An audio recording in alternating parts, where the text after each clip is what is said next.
Yo, what's going on, everybody? Happy Tuesday, 7 o'clock sharp, as always. Robert Leon says, while waiting for Wade, I've been figuring out Vapor's next pose. Yeah, Vapor's a dope figure, man. I haven't really spent as much time with that guy as I should have.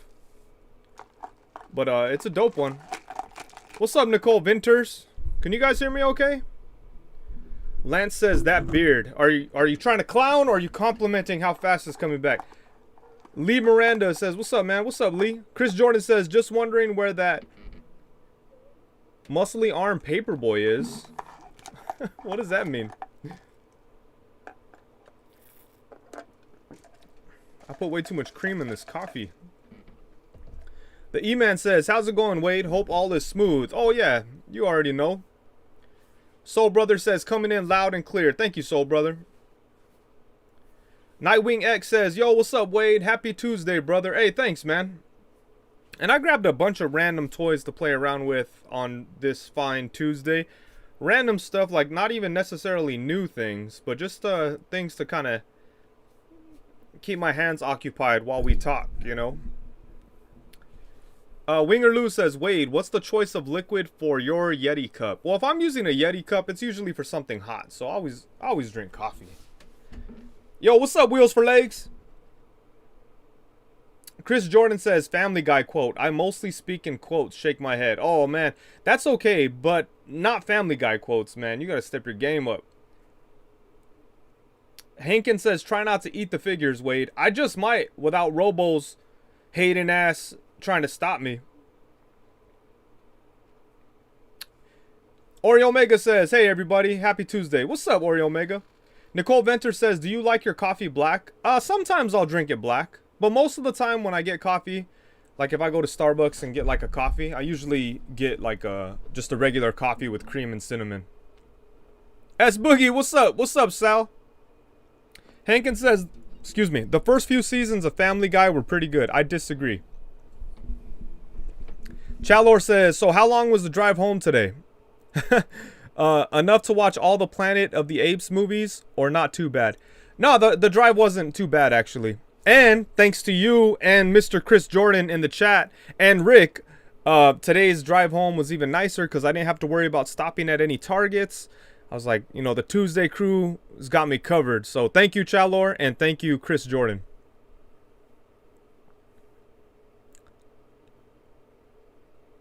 Screw Toy says, drinking coffee like a white girl. What? I do, yeah. Sometimes I drive up to Starbucks and order that shit like a white girl. It is what it is. Goji King 54 says, what's up, Wade? Late Wade is a normalcy, huh? Yeah, come on, you already know. Yo, what's up, Nico? Yeah, Chris Jordan actually hooked me up with quite a few figures lately. He hooked me up. So did Andy Davis too. Shout out to Andy Davis. Both Andy Davis and Chris Jordan hooked me up with the Mossman figure. And then Chris Jordan also hooked me up with the Evil Lyn figure. And the Build-A-Bear Dark Star from Marvel Legends. And the Build-A-Bear Stealth Iron Man. MCU Collector hooked me up with the rest of the waves. So now I'm all squared away on Build-A-Bear.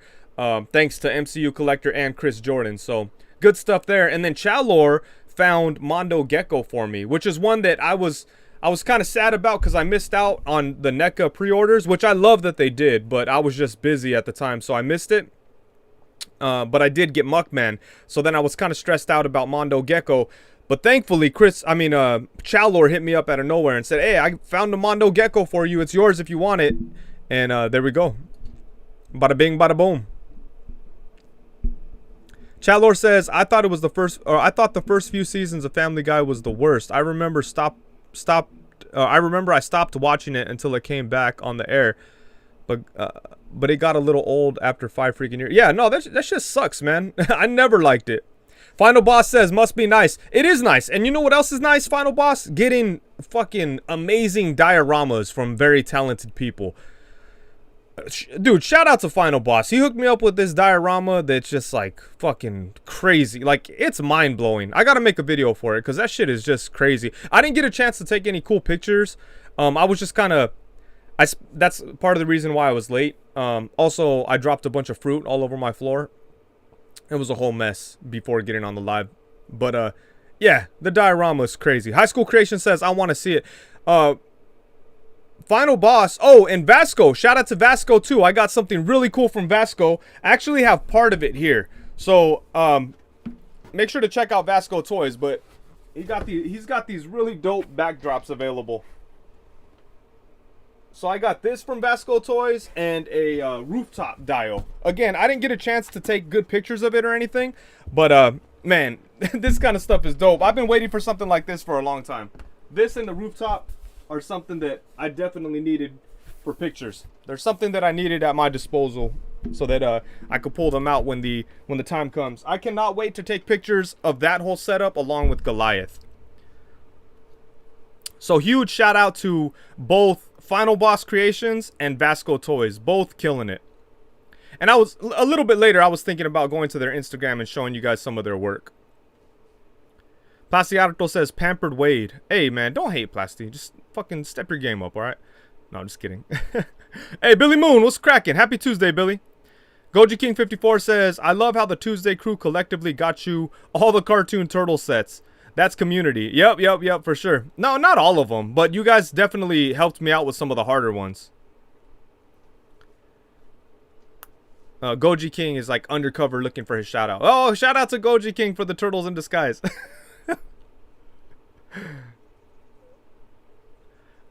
Arif Aslam? I don't know if I said that right, but he's saying, just asking, will you ever stop collecting? Just curious. I really doubt it. I can't imagine a scenario where I'm not collecting figures. You know what I mean? And sometimes I think to myself, like, Goji King 54 says, that's it, Wade. I needed my ego stroke from time to time. Hey, whatever, man. No, that was awesome that you hooked me up with that turtle set. I ended up seeing it at my local Target, but like way later. And I'm a dumbass. Like, I never even made a video for it. Like, I probably should have. Or did I? Oh no, I just used them in the Made 1979 diorama video. But I probably will get. Well, as per usual, my channel is going to be filled with videos for figures that aren't new. So eventually, I'll get to the turtle set. But anyways, yeah, I don't think I'll stop collecting. I don't think so. I'll always have like X-Men figures and Captain America and Spider-Man. Those are things that'll always be around. JC Hedge says, what up, Tuesday crew? Who's down for the Power Rangers Teenage Mutant Ninja Turtles 2-packs? Stoked.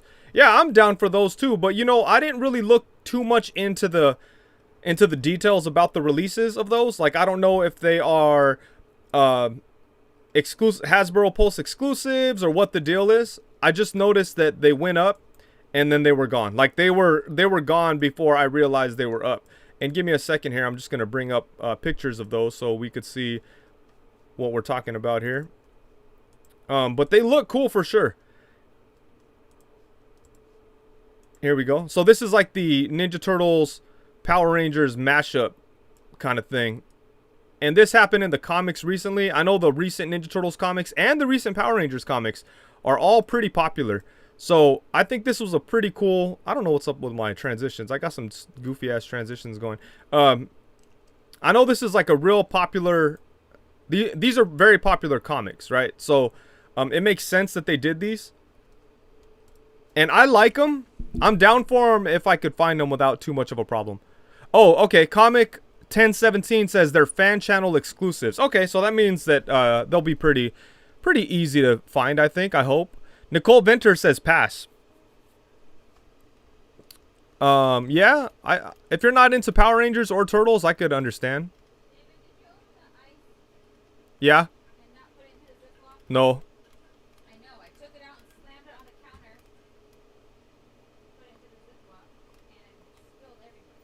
Oh, I'm sorry. Jay's Fig says, Wade, cool shirt. You mind standing up, doing a 360, jumping up and down? You know I only do that for super chats, Jay. Let's see. Sal says, I couldn't care less about those Turtle Ranger figures. Thank God, because I'm broke. Oh, shit. My bad, Sal.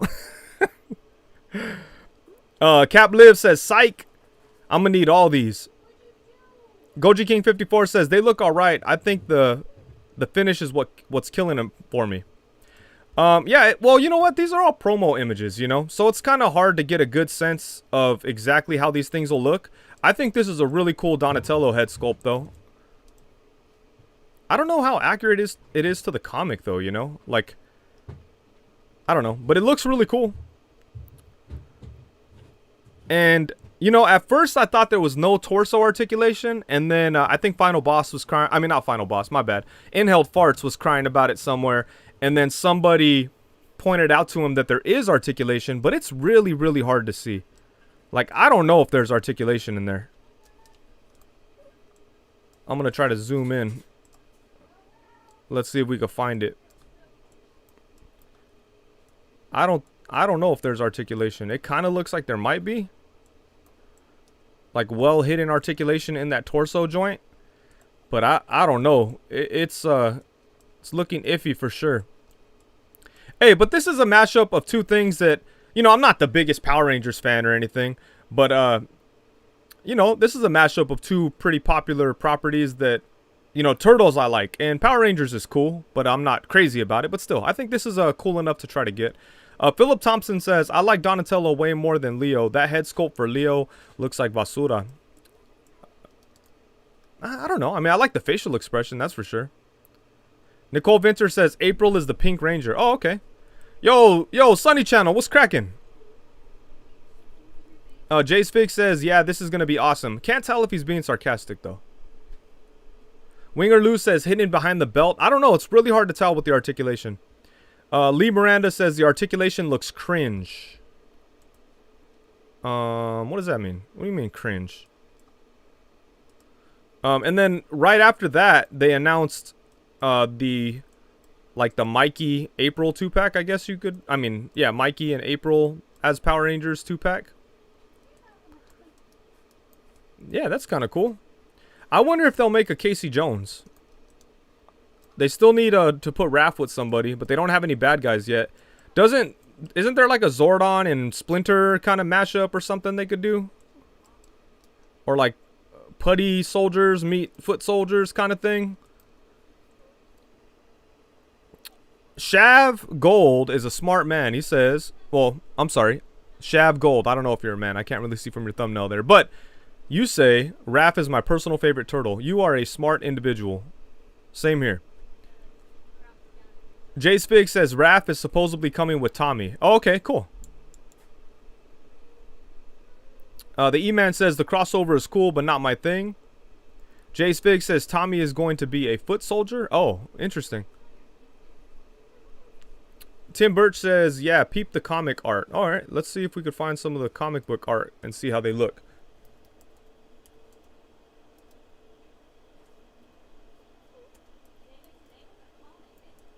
No, I know. Not gonna do it.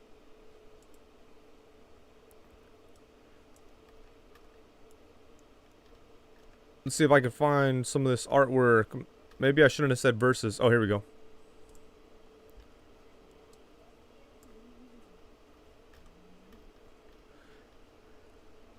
Yeah, I don't know. I don't know if those figures actually capture the look as well. Whoa, what is this shit? Yeah, I don't know if those figures actually capture the look as good as it could have, you know?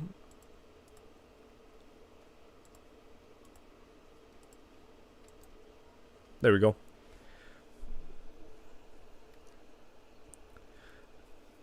If Raph used swords, he'd be the perfect turtle. Lee Miranda says, yo, Wade, what company do you think makes the best Ninja Turtle figures and what type? Hey, I think NECA's killing it. Jay Spig says, I think the figures look a lot like the comics. I just think the figures look a little too much. I mean, it always sounds stupid to say this, but I feel like the figures look a little too toy-ish. But I think, like somebody said earlier, it's the finish that's making them look that way. And the comic artwork looks really dope and really interesting and less goofy, you know? The figures look a little goofy. Maybe if they had a bit of paint wash. I don't know, but I'm still down. Especially if when these come out, they have articulation on the torso. Then I'm totally down for them.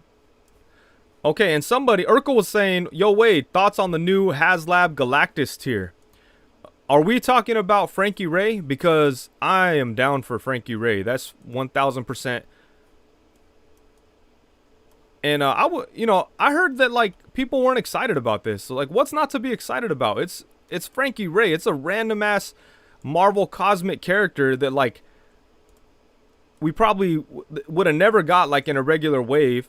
Hasbro found a way to get it out to us, and it looks pretty good. She's got like double jointed elbows on a female figure. That hair is crazy. The hair's definitely gonna get in the way. That's for sure. It's gonna be tough to get her to stand or anything like that. But still, like I said, it's Frankie Ray. You know, like she's a dope character to go along with Silver Surfer. It's a character that I never thought that we would see, and it's just cool to get someone like her. And I think she was a no-brainer from the jump. As soon as they showed Galactus, I think most people figured that we would be getting her as one of the tiers. Final Boss says, pinless double joints. Yeah, that's true. Chris Allen says, 16K is a difficult task. The Ruckus says, it's not that peeps aren't excited. They just think we'll never make... Oh, okay, that we'll never unlock her. Okay, S Boogie says, I think people are less excited that it needs to get to 16K for her. Yeah, that makes sense. That makes sense. Jay's Fig says, I think the new Silver Surfer is going to be on the retro Spidey body. That'd be cool. Hoodlum Inc. says, yo, Wade, do you think Jazz Wars would do good... would do DC 6-inch scale justice? Oh, yeah, for sure. They would make some dope ones, as long as they didn't give them articulated hands. Tim Birch says, 184 with 47 likes. Smash that like button, y'all. Yes, please do. Tonight we are getting off no later than 9 o'clock, no matter what happens. No matter how many super chats people give. No matter how many people... No matter how much rap you guys bring up. 9 o'clock is done. It's a wrap. Let's see. Lee Miranda says, what about Snake Eyes figures? Would you get those? What do you mean? Snake Eyes? I'm down. Yeah, Snake Eyes is dope. JC Hesh says, I bet they produce this even if it gets close. No way Hasbro leaves money on the table. Yeah, maybe they'll throw her in a wave. Like Hasbro has done stuff like that before, where they reveal something and then it doesn't quite work out, so then they revisit it in some way. Doom369 says, wait, you shaved. Hey man, that's old news. The beard, it's already back. Doombot 9000 says, Wade, do you have any Figma figures? I have Figma Captain America and Figma Link from Zelda. Goji King 54 says, Hasbro should do what Figure Arts does and segment the long hair so that it can move, articulate on its own for better articulation. Yeah, big crazy hair like that's probably a no-win situation. I think what they probably should have done was made the hair just so big and ridiculous that you could kind of use it as a stand. Or maybe interchangeable hair, you know, maybe like hair with like way less, or like a head with way less hair on it, and then a head with way more hair on it, so it could be like flowy, and you could kind of have her like pose like she's flying on the hair or something. I think that would have been cool.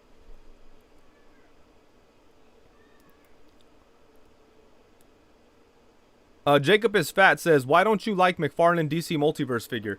Because most of them are bad. Most of them are bad, and I just wish we had better DC figures that were affordable. Obviously, there is better DC figures out there, like Mafex and Mezco and stuff, but those are expensive. I wish there was a good, like, $20 line, even $30 line of DC figures. The Ruckus says, every figure that's supposed to be a potential unlock has already been fabricated. We don't get them with G-Man. We'll get them probably as exclusive. Well, but you know, one thing you have to consider is that nowadays when they show prototypes, it's all 3D prints. So it's not like they have these molds sitting around for these things. They're just 3D sculpts, you know. So it doesn't mean that like they put a, I mean, you know, it costs money to get sculptors to sculpt things, whatever, but that happens all the time. It's much different than making molds. So it's not like they have a mold for Frankie Ray's hair sitting there and it's going to go to waste if they don't get the 16,000. But I don't disagree with you. I think they'll find a way to get her out. Nicole Vinter says, aw, not sure who she's talking to or about, or what she's talking about. Tony Collector says, what's up, everyone? What's up, Tony Collector? Ninja says Sentinel target was 6,000. Galactus is 14,000. Just seems greedy. Well, what do you? I mean, it's Hasbro and it's a big toy company. What do you expect? They're not gonna give these things away, you know. And like,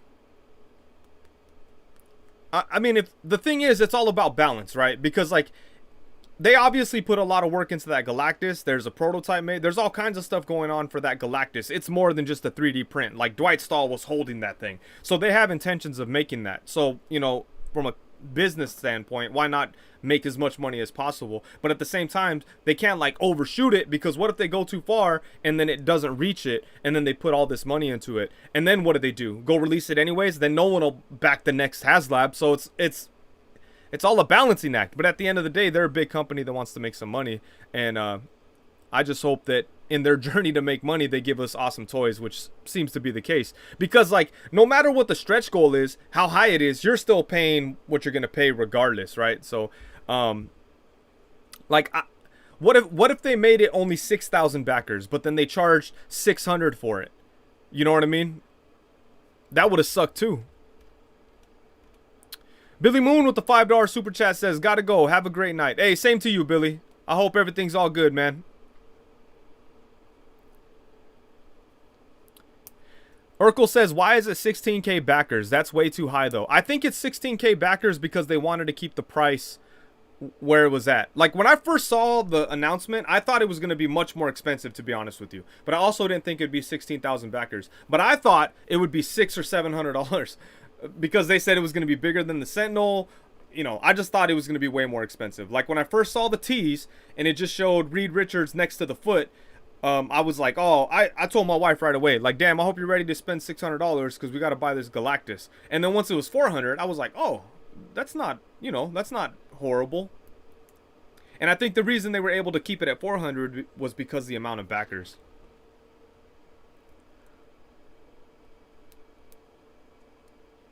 Luca Rock says, Galactus versus Voltron. Which one is overpriced? How much was Voltron?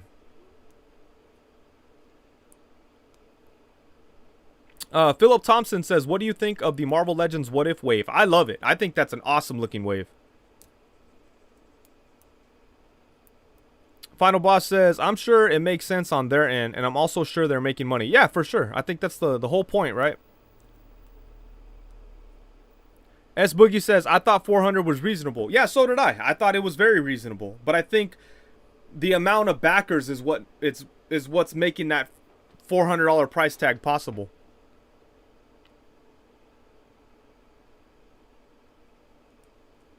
$700 for Voltron? Yeah, that's way too much. Jansermonia says, 16K is an obvious scam at the cost of the figure. They think it will move like the Sentinel did, but it was an army builder. And only needed half as many backers. They're too optimistic. See, I don't know. Like, I hate to.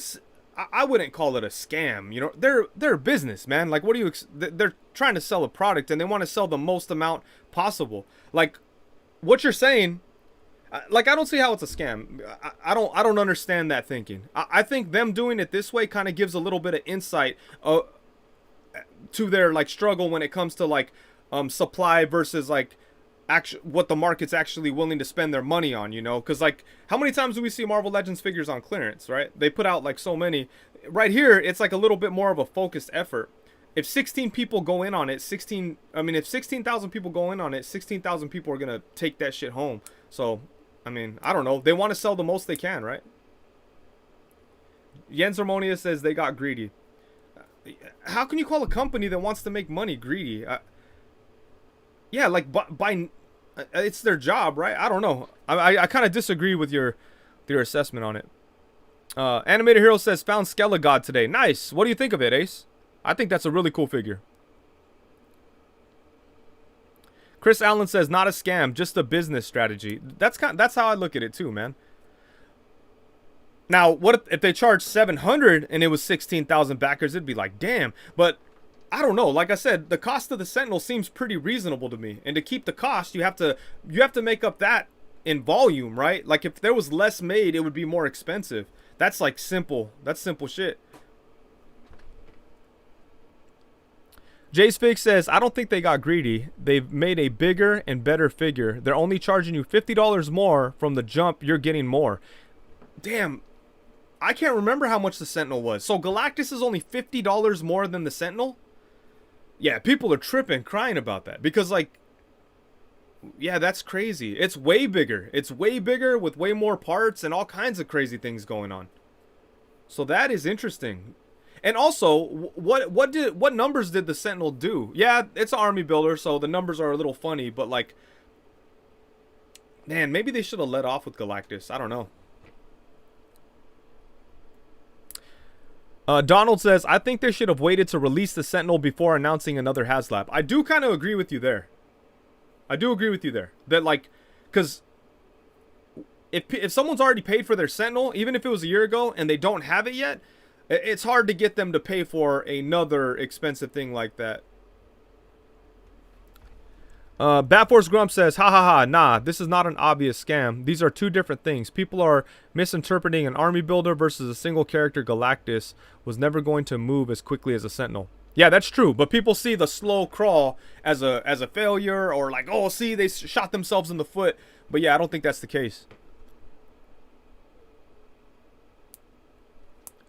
August Photo says, Matt, your reasoning is right, but the amount that needs to be made to make a profit is not near 12,000. But Matt, they're a business, right? Like, how you gonna, why? There's a cap on it already. Why would you'd want the cap to be as far as possible. You want to make the most money possible, right? It costs you no more, like, regardless of how many they sell. In fact, the more they sell, the less it costs you. So having a higher number like that is good for everybody. Unless it doesn't make it, then it sucks for everybody. But if it makes it, then that's good for everybody, because it would have been way more expensive if it was cheaper. I don't see why people would call that a scam. Like, the more I verbalize it and think about it, it's the opposite of a scam.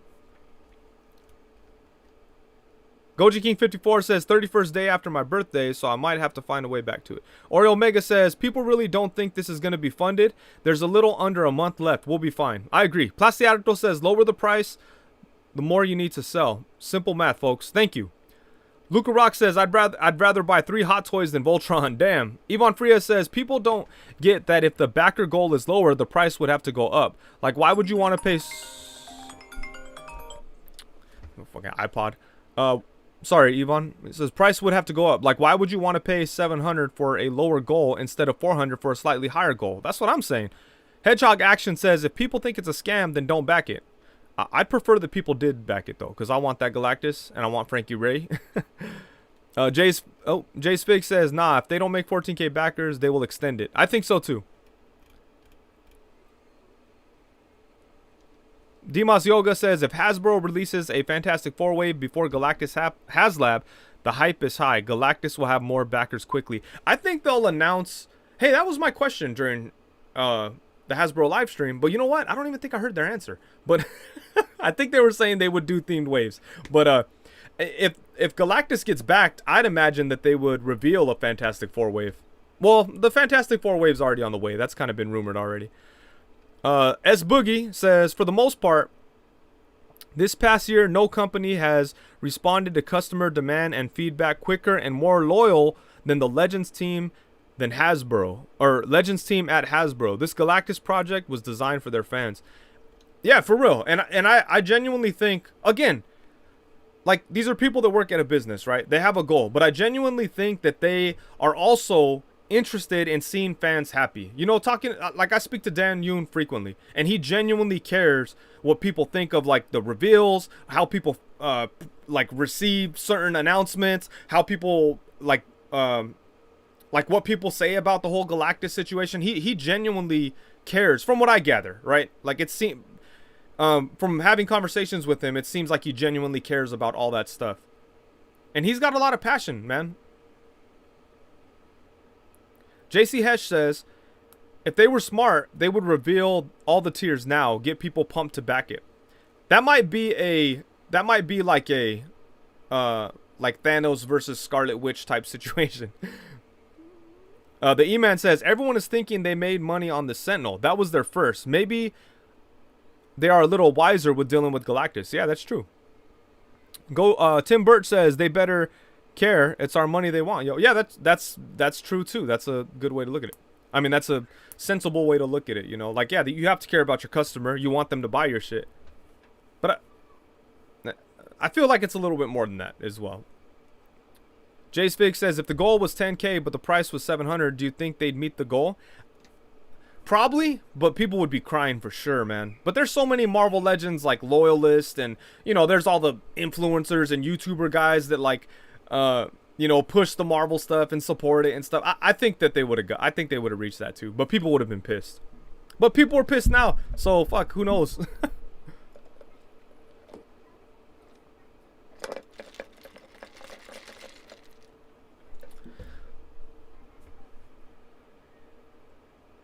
Jens Harmonious says, Hasbro decides where the goalpost gets moved. Watch. Next, Hasbro Kickstarter is going to cost $650 and need 25,000 backers. Okay, so regardless of backer number or whatever, let's say the HasLab project, like the product itself, was worth your $650. Why would you care about the backers?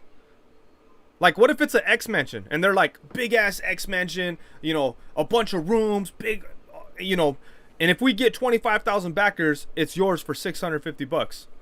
Or it could be 10,000 backers and it'll cost you $1,200. I'd rather go with the 600.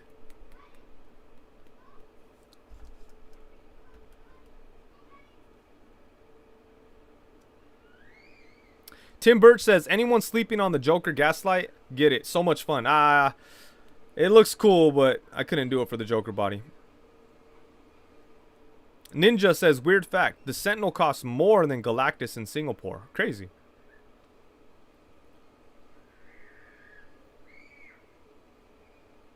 Oreo Mega says, I really want to hear from the Legends team on how they decided on the backer numbers. I'm not complaining about what they go by, or what they got, sorry.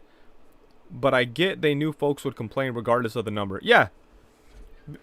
People want, like, but I don't know. It's a trip that people care about the backers so much.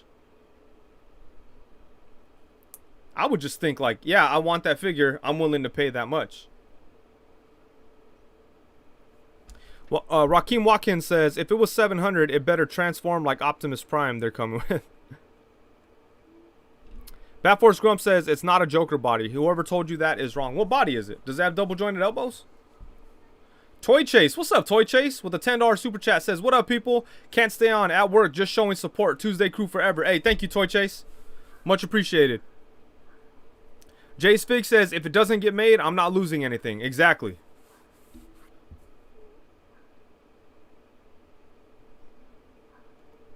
JC Hesh says, I paid $400 to back the Razor Crest. Galactus is a damn steal. Damn.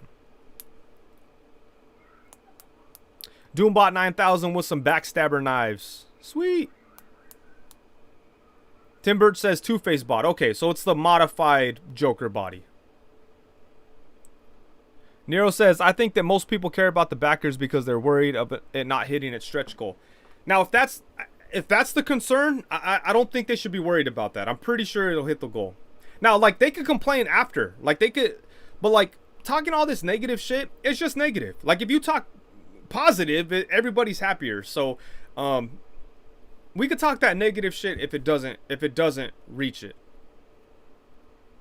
Fix561, what's up, man? I think, yeah, Fix561 did the artwork on the thumbnail. The awesome OG podcast Odious drawing that he did last year sometime. But yeah, shout out to Fix561. Urkel says, what are the next tiers though? Will they be 16, then 18, then 20? I don't think they've said.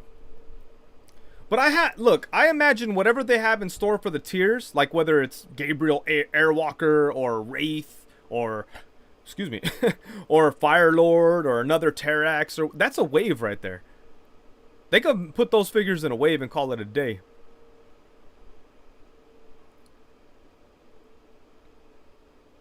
Old Man Hosetown says, when the Sentinel ship and everyone's happy, then the negativity on Galactus will be forgotten. Yeah, like it would be wise for them to ship the Sentinel right away, because when people get that, they're going to be happy. They might jump on Galactus.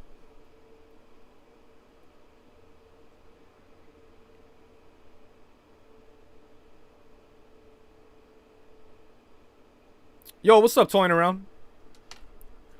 Doc Avenger says they should have made the goal 10,000 and released the first tiers, the first 4 heralds, and it would have easily got to 16,000. People really want to see the stretch goals. Yeah, I mean, stretch goals are cool, but no one, I don't think anyone's buying the Galactus for the stretch goals. I mean, the stretch goals are awesome though, that's for sure. But if they have any plans to make any figures, they'll make them regardless eventually, I think. Emily Peterson, what's up? Prescribed Drone says probably a top 10 figure. It looks cool, but I don't know.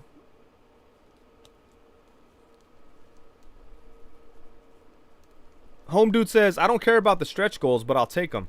Yeah, I mean, like, stretch goals are awesome and everything, but, like, to me, it's not going to make or break the situation. But it might for some people, so maybe it'll make sense to announce the stretch goals. I don't know. Yo, Ray Ortiz with the $5 super chat and says, I'm already in for 2 Galacti. I think that's how you'd say plural Galactus. Galacti, baby. That's awesome. And thank you so much for the super chat, man. Thanks for everybody who super chatted on Friday. You guys went crazy. That was dope. I didn't see the number of viewers on Friday, though. Was it quite a bit? Animated Hero says, Hasbro DC figures, all I need. What about, would you be down for Jazzwares DC figures, Ace?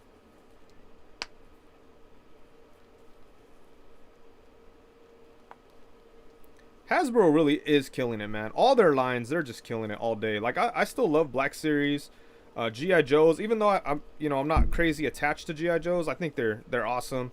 Hasbro's just killing it, man. I bring up Black Series because I have one of my favorite Black Series figures right here I'm playing with. Plo Koon, baby, the best Jedi. Oh, man, I kind of dirtied his robe up. Yeah, Plo Koon, bam. The greatest Jedi of all. Animated Hero says Jazz Wars would be hella dope too. Or Jazzwares, whatever. Hedgehog Action says Friday was great. Caught it on demand. Tough to catch them all live on the East Coast. Oh, yeah, I feel you, man. Goji King 54 says, wait, have you decided whether or not you're backing Galactus? No, I'm backing it. I'm in there already. Oh, somebody said, oh, Home Dude says, it's sad what McFarlane has, it's sad, or what's sad is McFarlane has potential. Yeah, for sure. It's weird because it feels like all his other figures, like aside from DC, are not too bad. I don't know. Like I have no attachment to My Hero Academia, but I see some of the McFarlane figures and I'm like, oh, that looks kind of cool. I might want to buy that. But then I remember, oh, I'm not into that show, and it's McFarlane, so it's kind of like whatever. But my initial reaction when I see him sometimes is like, oh, that's a cool figure. Here's one line I'd say that Hasbro isn't doing great on, man. Is this Transformers RED line? Like, I have Starscream here, and he's cool. I started on a review, but I don't know if I'm excited enough to finish the review. And then I did finish a review for Bumblebee, so that'll be up pretty soon. And Bumblebee, yeah, I just have mixed feelings, man. Like, he's cool, but his scale is so stupid. And the plastic, the soft plastic kind of kills it a little bit for me. But aside from that, I think he's a pretty cool figure. Anyways. Home Dude says, red gives me mixed feelings. Yeah, same here. Oh, wait, is that what I just said that, huh? Starscream looks fun. Yeah, no, Starscream's cool. Like, they're cool, but I just, after these two, I'm like, I think this might be as good as they get.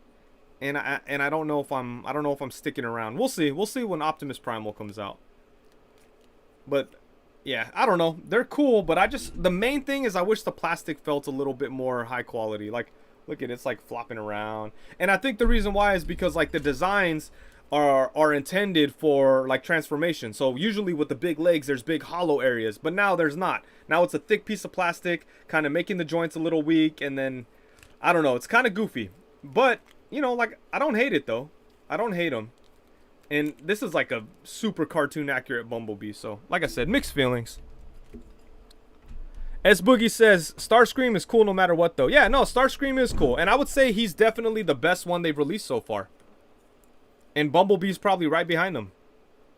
And then, you know, Soundwave, I personally Soundwave is my favorite Transformer, so I kind of just have like a bias towards him, so he's really cool too. But I don't know.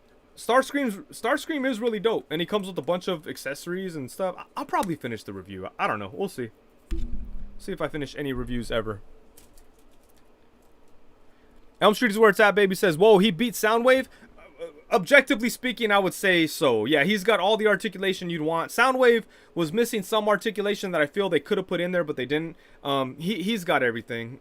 But I still like if I had to get rid, if I ever get rid of all of them, I would still keep Soundwave. Brandon P says the best RED is Cheetor. I disagree. I didn't like Cheetor that much. Jay Spig says, Wade, you should add some joint tightener. I thought about that, but I don't know if that'll help. Maybe on the arms. I thought about that.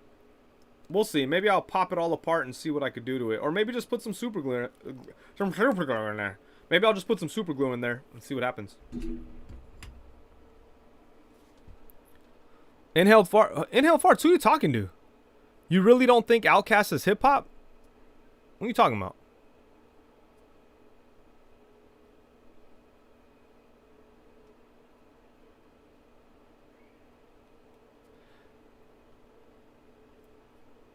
JC Hesh says, now I need Starscream. Damn you, Wade. What? All I did was say I had mixed feelings. He is cool. He is pretty cool. Just some of the looseness of the joints kind of pisses me off. And it doesn't feel pleasant, you know? Like, it feels a little, like, cheap. But then at the same time, they're $20 figures. They're not super expensive. And they're all unique sculpts. They have a bunch of articulation and accessories. So I think I might have preferred a little less accessories and higher quality plastic or something. But I do love the accessories too, so I don't know. Inhale Fart says, I heard you don't think Outkast is hip-hop, and I'm ready to unsubscribe. I don't know who you're talking to about me or things I've said, Farts, but you're very confused. Outkast is one of my favorite hip-hop groups through and through.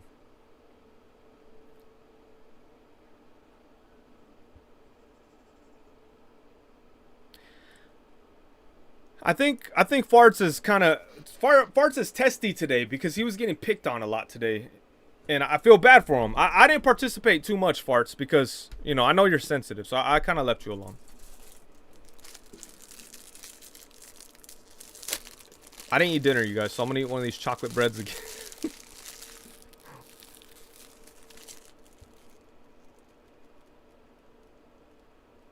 Goji King 54 says, Wade, you should get a hold of the Netflix. Is that what you meant to say? Soundwave. I have the Netflix Soundwave. I like it a lot.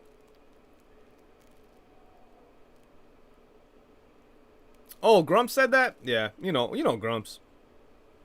Elm Street is where it's at, baby says you should share. There you go, guys.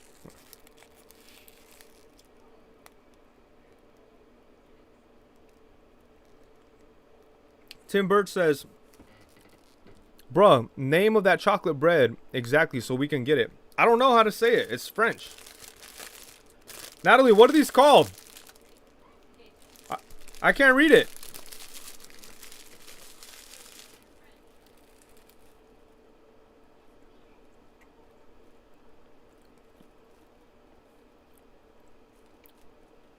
Oh, Hankin had a good question. What was your question, Hankin? S Boogie says inhaled might be schizophrenic. No, I don't think he's schizophrenic.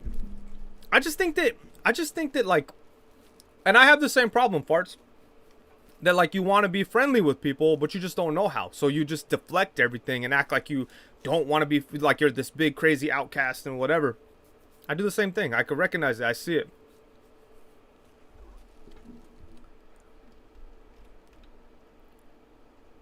Oscar Reynoso says, how are the bunnies, Wade? The bunnies are good. They're awesome. But they won't let me hold them. This bread is good, man. There's chocolate in the middle, and it's hella soft.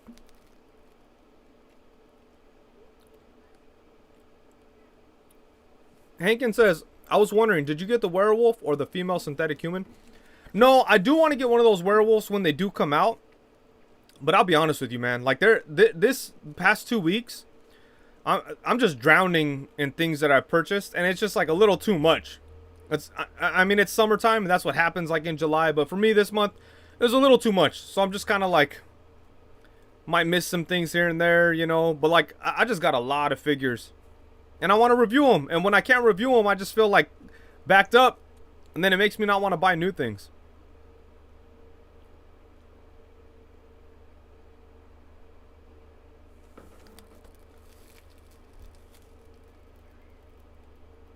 Lance says, one shot that. One shot this bread? Nah, son. Designer Core. The wife just made me cheeseburger empanadas? They taste just like Big Macs, if you like Big Macs. Interesting. Andrew J. Layboy says, does anyone know where to get third-party clothes for Vapor? I would hit eBay, man. I bet you there's a bunch of clothing on there that you could buy. Jay Spig says, honestly, you should do one-shot review most of these figures you're getting and just like do 2 at a time. Yeah, last weekend, what happened last week? Last weekend I had some like family plans that we had to do, so I lost Sunday. And Saturday, I can't remember what happened. But like, oh, Saturdays, dude, the Saturdays after Robos, streaming with Robo, are always tough because we always stay up later than we should. We're both very old. But yeah, one-shots. I'm going to do one-shots for this guy. I like this figure. I don't know why he's saluting like Captain America. But I'm going to do a one-shot for him. Hopefully this weekend I could get together a bunch of one-shots. Obi-Wan Chingona says, it's getting to me when people say hella for everything. Where did that start? Doesn't exist in the Shy. I'm hella annoyed. It's from the Bay. That's Bay Area slang, man. If I say it a lot, it's just because that's...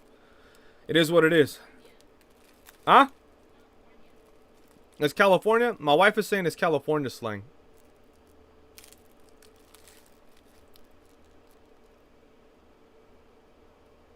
Sean Brown is a rap pioneer. I'm not familiar.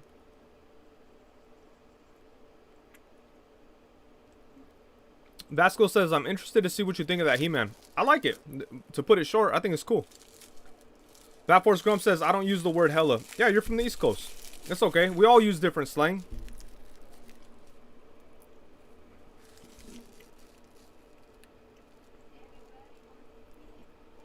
Jason. Oh, Jason. Is that Jason from Animal Kingdom? What's up, man?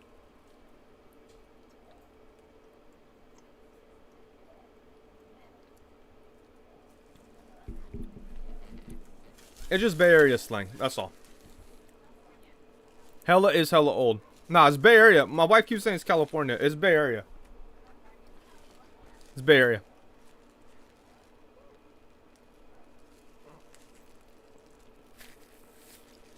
Yo, JC Hesh with the... I'm only answering super chats. No, I'm just kidding. JC Hesh with the $5 super chat says, lifelong Masters of the Universe fan, and I love the new Netflix show. You're wrong if you disagree. Put up your dukes. Damn, JC Hesh is ready to fight you if you don't like it. I was actually thinking about making a review of Masters of the Universe, a channel members only review. So hopefully I'll have that up this weekend too. You know what sucks? On Sunday, I recorded like pretty much like 80% of the review. I sat there, I talked all my shit, talked about like some of the things that people have been saying about the show, all kinds of stuff. Now I turn over my phone and then I realized it wasn't recording. And it was hot as shit. So when I got all hot, I was like, I'm done. I'll do this later. Jay Spig says, I agree with JC Hesh, and I didn't know anything about He-Man. Oh,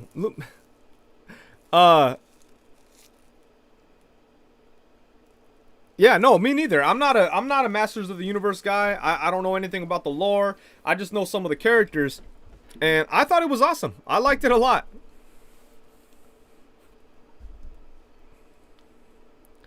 But it's okay. So like, I probably won't go too much into it in my review because I just want to focus on the quality of the show. But I will say though, it's a trip. It's a trip, and I think all the reviews and the way that people are acting make us, like all of us people that are like nerds for all this kind of old shit, and like we like our toys and we like our cartoons, but we're all grown-ups. People already think we're kind of weird. Us community, the Tuesday crew. I think like the way that people act about these things makes all of us look bad. All of us just guys and girls who just enjoy this stuff makes us all look bad. Like I see people on Facebook that aren't into this stuff that I just know from the past. And they say things like, I can't believe all these men children getting so mad about their cartoons, not knowing that these are intended for children. Like, why aren't you crying about baby strollers and this and that? I'm like, damn. And then I commented, I was like, hey, man, it's cool to have passion for these cartoons and toys and things like that. Like, I have a lot of passion for these things. But you're right. I mean, the way that people are acting are just, like, immature. And, like, I feel bad for Kevin Smith, even though I'm not the biggest Kevin Smith fan. I like some of his old movies when I was a teenager. Dogma, I think, is still an awesome movie. Clerks, Mallrats, all those are dope. I think Mallrats might have been the first time I saw Stan Lee, like, with my own eyes. I mean, on screen, I saw what he looked like. Before then, I know who he was, but I never seen him. So, like, I used to like Kevin Smith. I think he's fallen off, but whatever. But I definitely feel bad for, like, the attacks that he's had to endure, and it's scary, you know. It's scary as, like, I don't know. It's just a trip. It's like this poor guy, you know. Like he tried to do something different with the property. I didn't feel like any kind of agenda was being pushed on me. I didn't think my daughter was gonna be a lesbian if she watches it or none of that crazy shit. I didn't know what the hell the complaints were, but like people were so like pissed off that He-Man was like disrespected. I thought it was an interesting progression for the character, like to sacrifice himself like that. So I don't know. I think it was just a trip. But the main thing is, like, it's very immature how people act. Like, I was watching some videos. Dudes were, like, screaming about Kevin Smith. Talking about, like, I don't know, just mean stuff. And it's like, what are you talking about? Like, just don't. Just review it objectively. Like, did anything, like, with pushing a female to the forefront damage the story at all? I don't think so. I will say I don't think Teela was the most likable character. Like, there was other characters I liked way more. But it's the beginning of her story. Like, maybe she'll grow and become a character that we all like, you know? Not everybody liked Ahsoka when she first came out. But people gave it time. Now she's like a fan favorite. Elm Street is where it's at, baby says, people are more pissed that he lied about being about He-Man. I think it was a mistake for him to say anything. He should... But, again, I said this on Friday, but, like, what's wrong with being surprised? And if he's doing interviews and he's asked questions, he doesn't seem like the type of person to go, well, let's wait and see. He wants to give the fans something, you know? But, like, hey, like I said on Friday, Marvel trailers lie to us all the time, and we love it.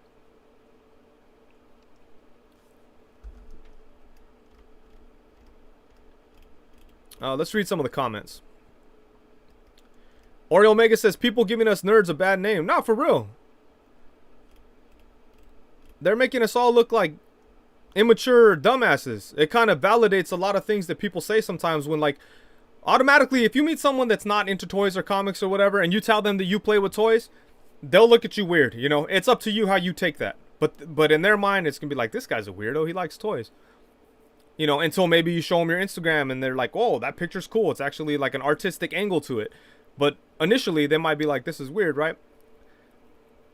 And imagine getting thrown into the same boat as these, like, dudes on the internet who are screaming about, like, hurting someone that, like, did something that they didn't prefer with the character that they liked. What I don't understand is, like, what did people want? Did they just want He-Man fighting Skeletor? We'll get that eventually. But I think it's kind of cool that something different happened. Nicole Vinter says, it's better than that Filmation show. Seriously, try to watch it sometime. I've seen some clips. Like, nah, hell no. Netflix Transformer show died before it even started. Damn.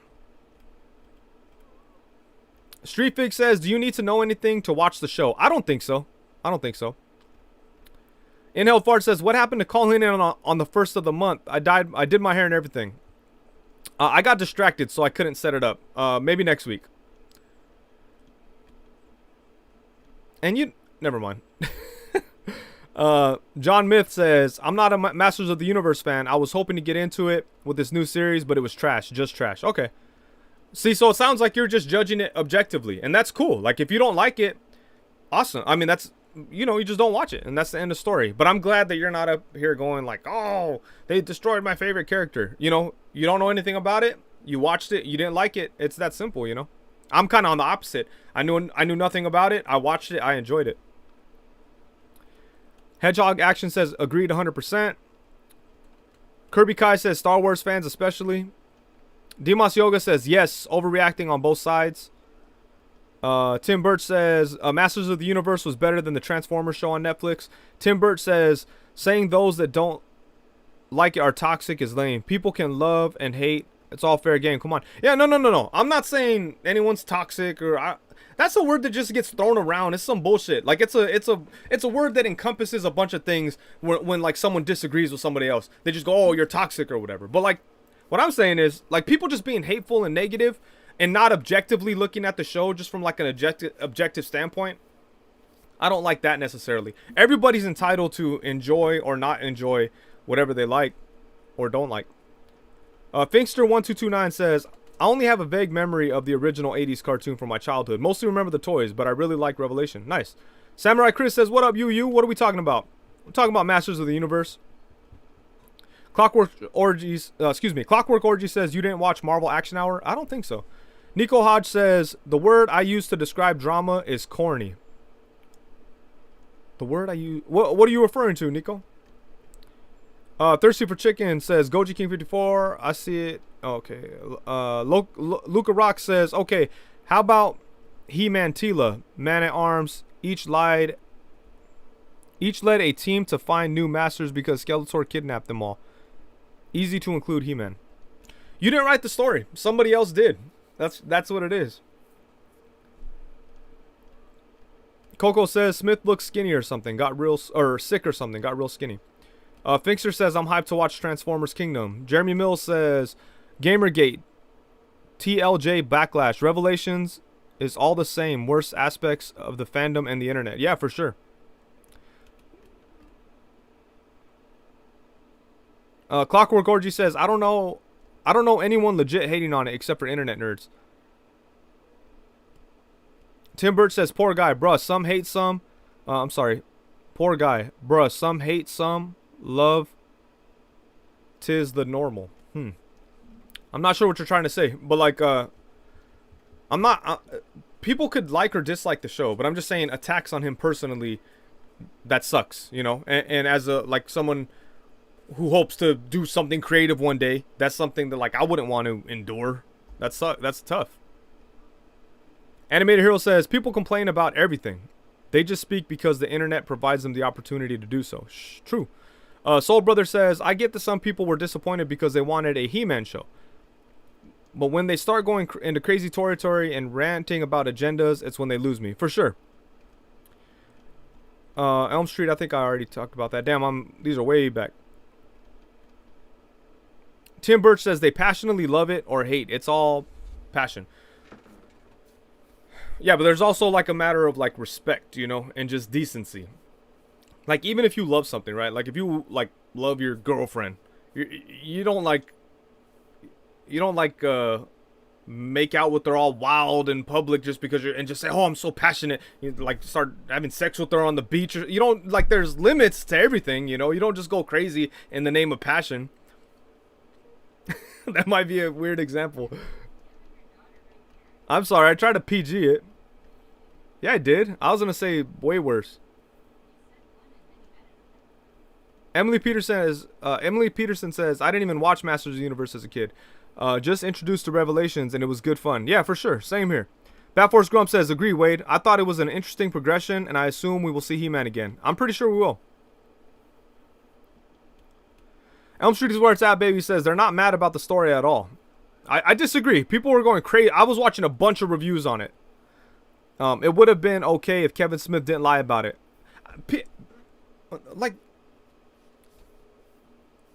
Okay, so where's all that energy to Kevin Feige then? Like, perfect example, Hulk was in the trailer for Infinity War fighting on the battlefield as Hulk. He wasn't there. Like, nobody was... And they mistreated Hulk in Infinity War and Endgame. He punked out, right? That sucks. Hulk's one of my favorite characters. That sucks that happened to him. But nobody was, like, saying that they want to, you know, like... Nobody was attacking Kevin Feige in that way over that, or the Russo brothers, or anybody, you know. Tropic Thunder says, did you see Limp Bizkit at Lollapalooza? What? Inhale Fart says, I get being disappointed He-Man isn't the main focus of the show, but we're only 5 episodes in and the show is better worn than anything before. Shartimus Prime says, I hate seeing people that make hate videos but don't even really watch it. At home sick from weird. At home sick from weird. Watching. Man,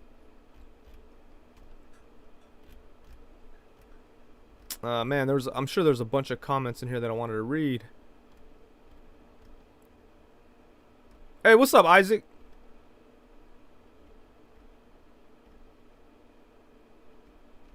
Fix561 says, I knew nothing of it. It was okay to me. I'll watch the second part. There we go. Jace Fig says, I enjoy a show with a story, and Kevin Smith is making a show with a story. That's what I'm saying. Andy Davis says, okay, hold on. Andy Davis is having a conversation with somebody. Man, there was a lot of comments, you guys. I'm sorry I didn't catch them all. Oh, inhaled. Laserpants says, I comment on a lot of stuff I don't care about. And I never mentioned the He-Man show. I think I might have missed your initial... Laserpants says... S Boogie says, "Damn, at Tim Birch getting spicy in the chat." Okay, I see. Oh no, I didn't see what Tim Birch says. Kevin says, "If the word toxic is in your vocabulary, don't talk to me." David Spurlock says, "Smith had a heart attack, then went vegan. That's why he lost so much weight." Okay. Lance says, "Kettle corn." Oh yeah, damn kettle corn.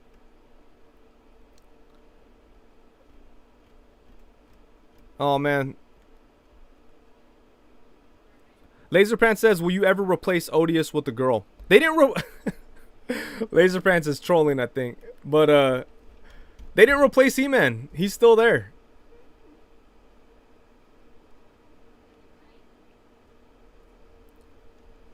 Vasco Toy says, "I'm going to head out, guys. Thank you for showing the backdrop earlier, Wade. Excited to see what you do with it. Everyone have a good week." Hey, same to you, Vasco. Sorry we didn't get to your page. I'll still show your page probably after you're gone. But take care, man. Have a good week.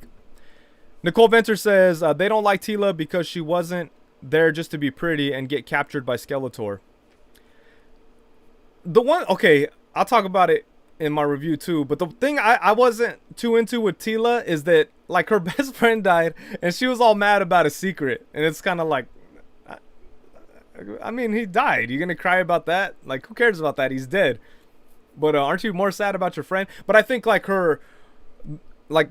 the fact that she was so upset about that was because she was feeling the pain of losing her friend, and then maybe having like this thing that they never really got on the same page about. So there's more of like a feeling of like incomplete, like something being incomplete. Maybe that's what was fueling her, and she was just kind of tied on the secret. Like, she was blaming the secret for never like having a complete relationship with her best friend that now she feels a lot of pain for not having around. But yeah, she kept bringing that shit up, and it's like, come on, like, he's dead. Like,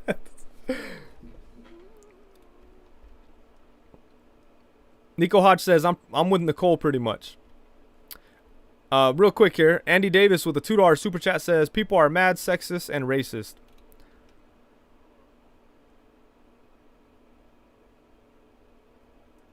Oh, okay. Laserpants says, "No, I didn't. I would never. I've never watched the He-Man, any He-Man. I asked Wade if he would ever replace Odious with a girl. I never said He-Man was replaced with a girl." Okay, that just seemed like a random question is all. No, I don't think I'd replace Odious with a girl.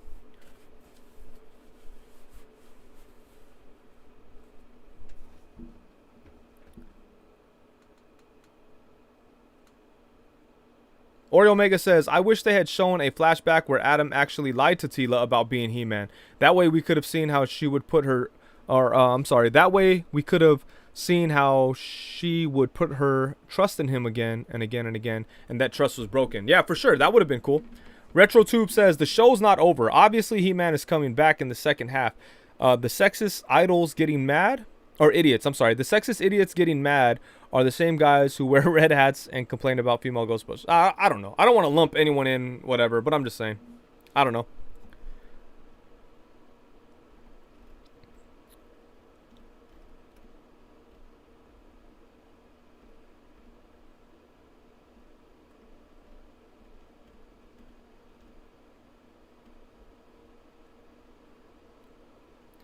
Comic 1017 says her dad knew, and I think she took it as a major betrayal from both of them. Yeah, for sure. That makes sense.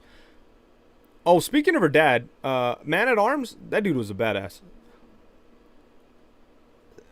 Yeah, like see, like with Man, I saw a review today where somebody was like screaming about how they made all the male characters look weak, and like I wasn't watching the show like, oh, that dude's fucking weak. I would like Man at Arms reminded me of Gladiator from the Shi'ar Empire. Like, no matter what, he was dedicated to the throne, and that wasn't gonna change regardless of how it made him look or made anyone else feel. He made like a vow to honor the throne and the king or whatever, and he just stuck to that regardless.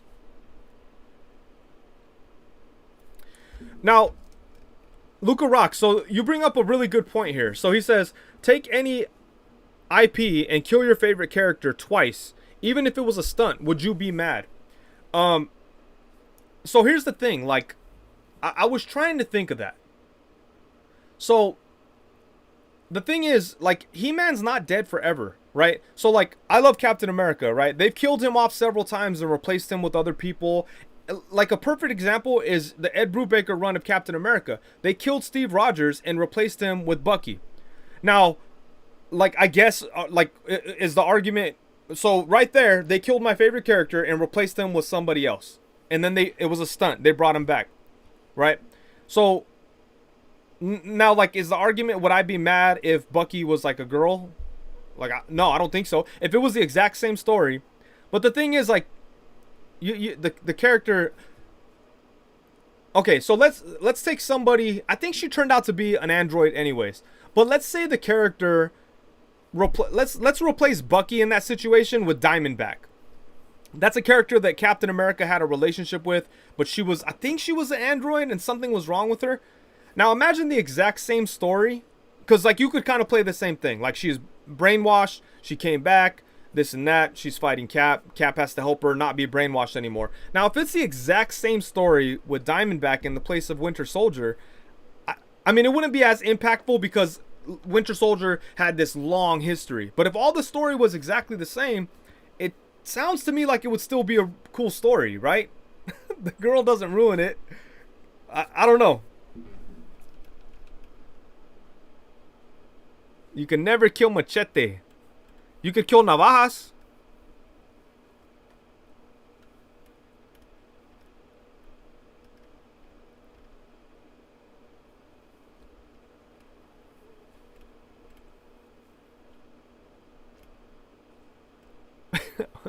Oh, man.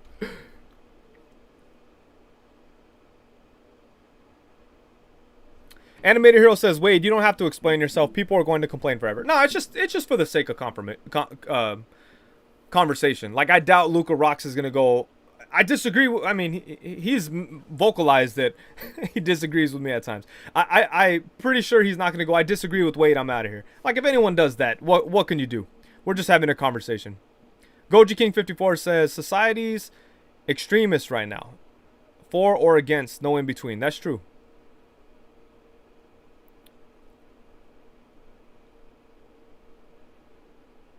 Cap Live says, well, Ultimate Peter Parker died twice, and I wasn't pissed. Jace Fig says, dude, it's a character in cartoons that isn't named after the person. Masters of the Universe, not He-Man of the Universe. Nicole Vinter says, men aren't being replaced. Women are just getting representation in media. It's been unbalanced for a long time. Well, like, the unbalance comes from the creators, right? If most of the creators are guys, they're going to create guy stories or guy-centric stories. So I don't know if just switching around characters solves that problem. But I will say, so a lot of times when they do like gender swaps or race swaps, which I'm not always I'm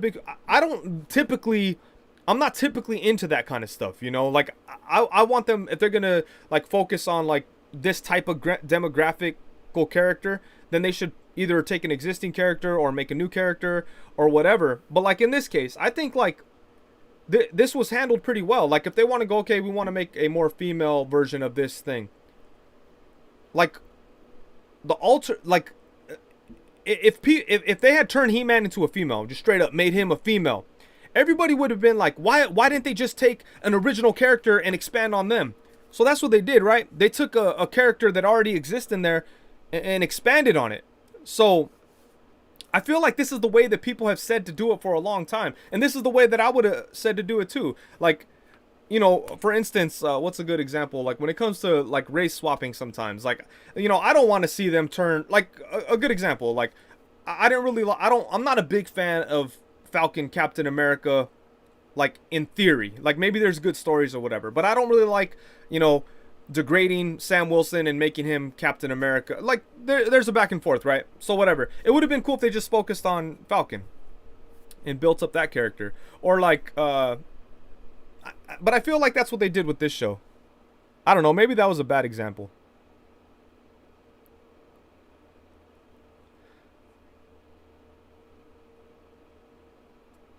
Careful, Wade. You'll be called racist, Jose. I think I'll be all right.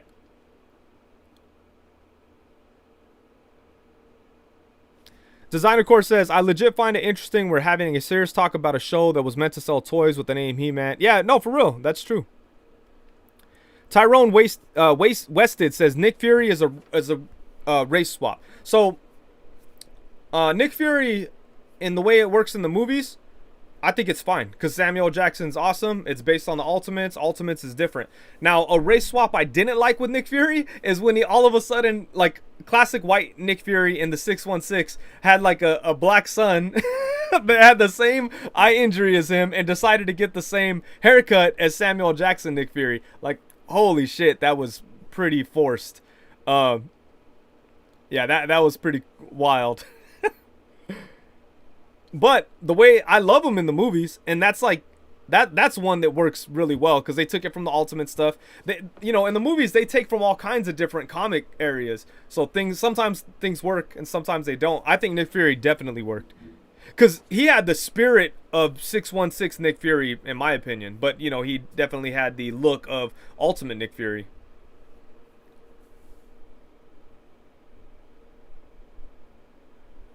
Plastiadidal says the Ancient One and MCU were okay. Now that one right there is a very good example because that's like a straight up anomaly. Yeah, but she fucking yes, I loved the Ancient One.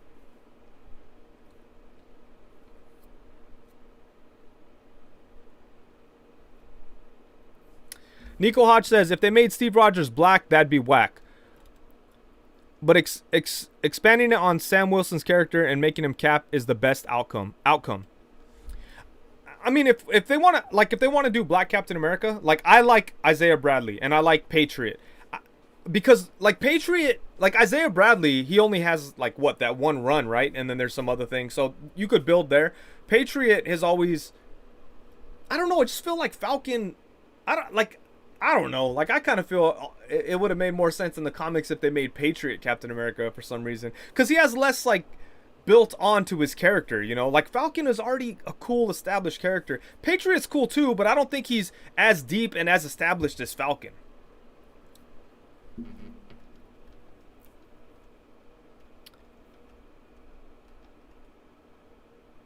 Dimas Yoga says Isaiah's story needs to be expanded. Yeah, that'd be dope. Jace Fig says I don't think changing a character for a good story matters as long as the story is good. Yeah, I agree with that. Naomi, I think I said that correctly. Just subscribe. Thank you so much. Yeah, one like race swap that was, I mean, I guess it, like, yeah, my Human Torch in the more recent Fantastic Four. That was like a goofy one. It's like, okay, like why? And then it's like, oh, well, he's adopted. It's like, what? Okay, if you're gonna do that, make the whole family African American. I don't know. Caplib says, I love Falcon's time as Captain America. He was the Cap when I got into comics. Yeah, yeah. And that's totally valid too, you know? And I think that was the point. Like some people, that's going to be their entry point. That's going to be their Captain America. And, you know, that's great. Like if you like him, that's awesome. I know, well, shit, I know you like him. But that's awesome. I don't hate it. I don't hate the idea, but I'm just not that big of a fan of it.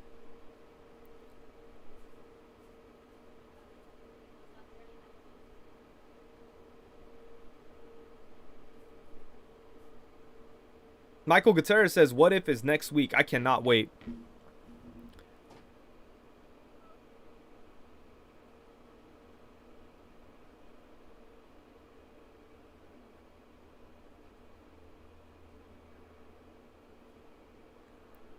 Yeah, that's a good point. So here's a Obi-Wan Chingones said, oh no, I'm sorry, not Obi-Wan. It was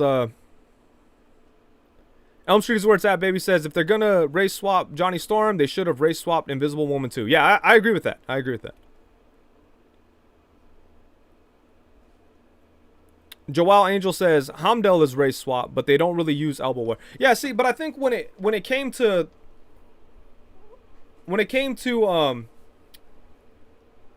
that, like, I think they were trying to make it to where, like, the Asgardians were all different races. So, like, that one to me worked, even though, like, someone could say, well, like, Thor's based on a Norwegian god and there's no black people over there. It's like, okay, fine, whatever. That's not what this is. This is Marvel Comics Thor. Like, it could change a little bit. It's all right. Like, it doesn't hurt anything. And Idris Elba is fucking badass. Like, I heard that, like, I'm excited for Suicide Squad. I hated the first one. A lot of people were saying the new one is awesome, so I'm excited about that. And I was just thinking about Idris Elba. I was like, damn, where would I like to see him back in Marvel? Like, I know he was Hamdell, and it was dope, but, like, what do you guys think? Would Idris Elba make a good Blue Marvel? I kind of think he would. Or even Denzel Washington would be a good Blue Marvel, like an older dude. But Idris Elba's kind of, he's not like a young guy, so he could kind of work.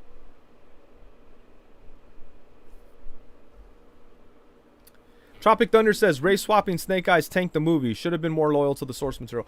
But I think more so it just sounds like that was a bad movie. But like I think that I was like, before, when the trailers came out for Snake Eyes, everyone was going, you know, people were pissed off that he was Asian. And to me, my whole thing was like, well, if he could be an Asian person from America, and if that's the case, then cool. I don't even know if they went that route.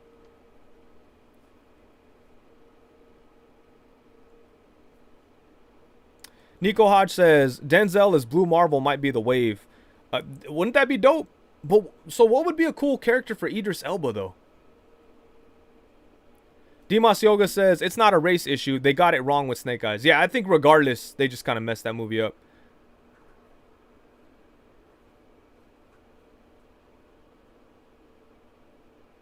Soul Brother says, I don't care what race Snake Eyes is. I just think he should have been a Special Forces guy rather than a random drifter that got recruited by a Ninja Clan. I think he should have been American. That's the main thing. Regardless of the ethnicity, I think he should have been American. The Ruckus says, and in both 616 and MCU, both versions are essentially aliens who were worshipped as gods. So they didn't have to subscribe to ethnic standards. Yeah, for sure. See, so there we go. Like, I've heard people say, like, oh, they're based on Norwegian, this and that. It's like, that's okay. No, this is based on a Marvel comic. It's different than what you're talking about. Nico Hodge says, what if they made Snake Eyes black? Wouldn't it be the same concept, or would that be a problem too? If Snake Eyes was an African American, then we're good to go, I would say. I guess even if he, I was gonna say, maybe even if he was African, it might have, just African, from Africa, that might have worked. As long as he wasn't from Japan, I would say, right? He has to be an outsider, I think. I don't know too much about Snake Eyes, but isn't his whole appeal is that he doesn't necessarily fit in? Is it Japan where he goes and trains and meets Storm Shadow and stuff? He has to be an outsider. That's the main thing. But I think if he was an African American, yeah, that sounds like it works perfectly fine. Inhale Fart says, only gringos say African American. No, but I'm trying to say, okay, like a black American person.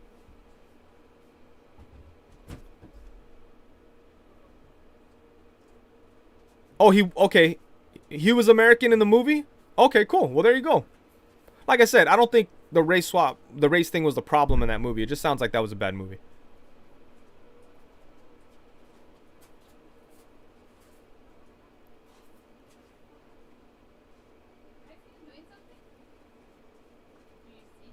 Ryan says Idris Elba as Jon Stewart in DC. Yeah, that'd be dope.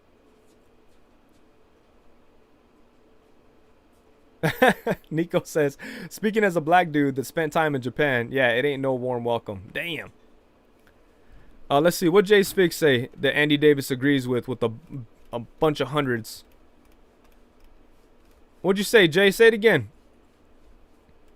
Animated Hero says, Shang-Chi better be fire, though. I think it's going to be dope. I just hope it doesn't get too mystical and magical and shit like that. I just want to see cool fights. Street level fights. Shang-Chi is dope.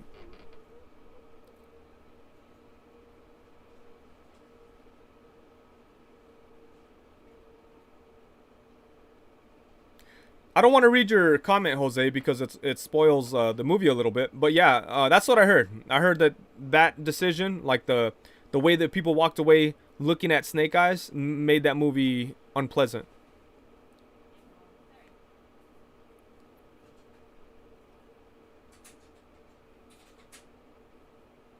Um. Anyways, that was a crazy conversation all over the place. I'm sorry. Okay. What? Oh, did you ruin it? It's hard having conversations like this because there's a lot of moving parts, a lot of things to discuss, and it's hard because you're trying to read the chat, and I feel like sometimes my thoughts come out incomplete. I think that, like, if they wanted to make a heat, I don't know. I think I like the heat. I like Masters of the Universe.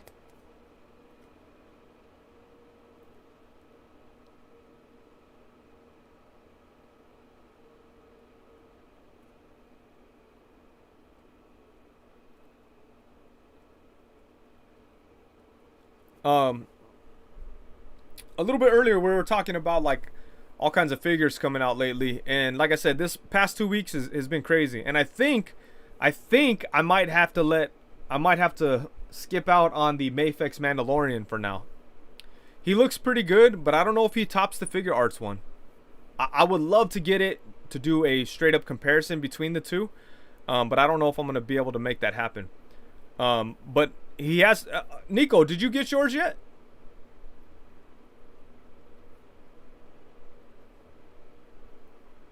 Oh, it's sold out everywhere. Damn, that makes it worse. Cause I want it, but I have one at Ami Ami.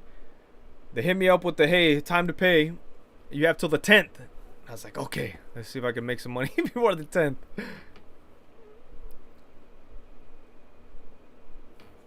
Damn, I didn't know it was sold out.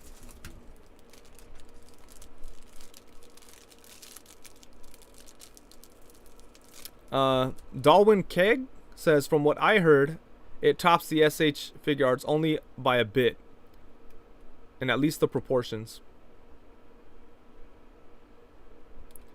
Jace Fig says, wait, if you don't want it, let me get it. I'm still trying to decide. I do want it, but I might have to sling some rocks.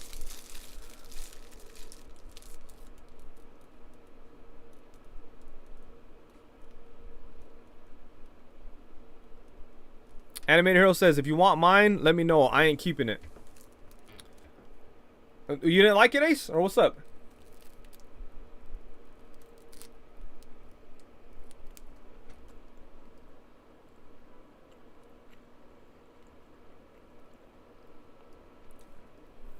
BreadC29 says, gotta go into a meeting. Keep this live going, please. 9 o'clock, I'm out.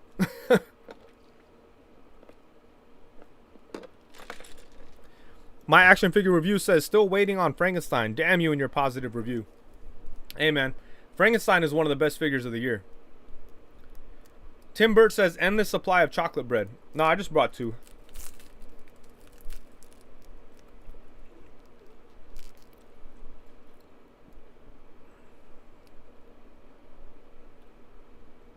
It's not a Twinkie. Hey, how many likes do we have on this video? Did you guys like it an appropriate amount, or what's up? Oh, did I miss any super chats? No, I got them all. Oh shit. Jace Fig says, Wade, brown suit Wolverine or stripe? Like as in tiger stripe? I like the look of the brown one better.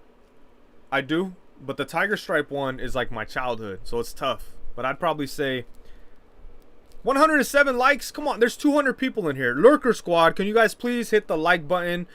Please. And go hit the like button on all my videos too, please.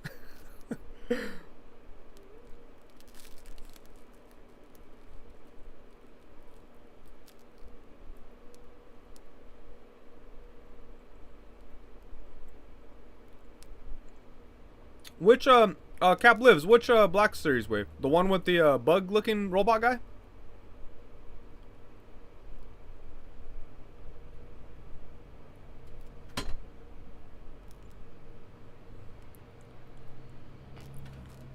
Daniel Marin, welcome to the Unparalleled Community. Unparalleled Community channel videos, they're on their way, I promise you. It's been almost like a year. I appreciate everybody that stayed a channel member. You guys are beyond awesome.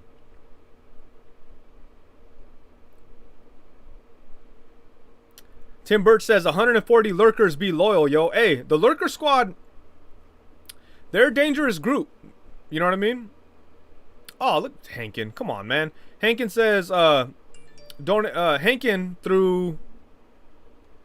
Was that through... Oh, yeah, that was through Streamlabs. Thank you, Hankin. He said $25 towards the Mafex Mando or the werewolf or female synthetic human. Thank you, Hankin. That's very nice of you.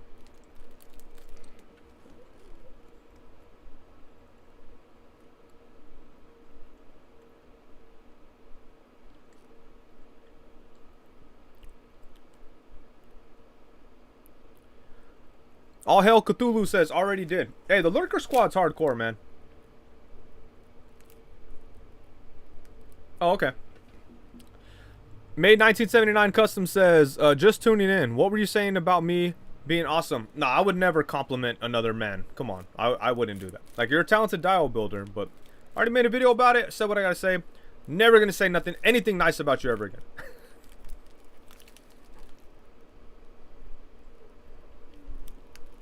Wolfpack Toy Review. What's up, man?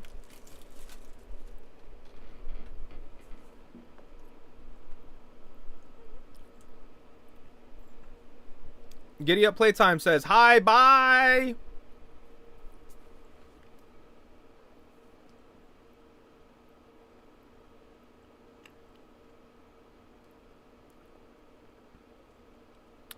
Master Chief Review says, let's go. The beard is coming back, baby. I told you.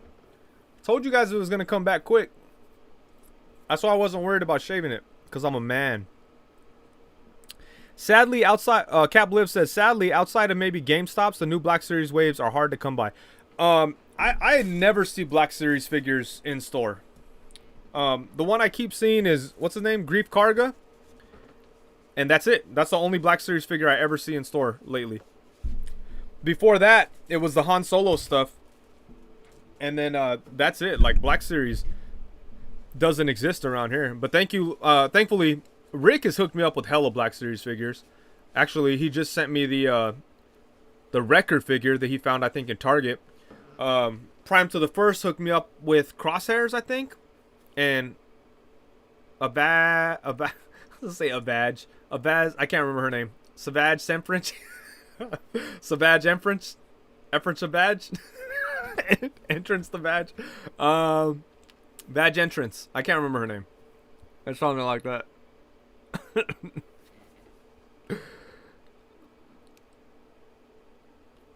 Andrew JLA Boy says, I've never seen Cad Bane in store. I still need him. Yeah, Cad Bane. That's a good one. Asajj Ventress. There we go. I thought it was Badge Entrance, but I guess not.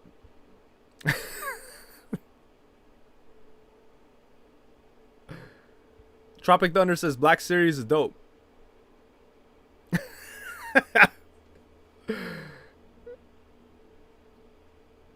Nicole Venture says, I want more Ewoks. Yeah, you know, I didn't get that Ewok that everybody was raving about last year. I need to.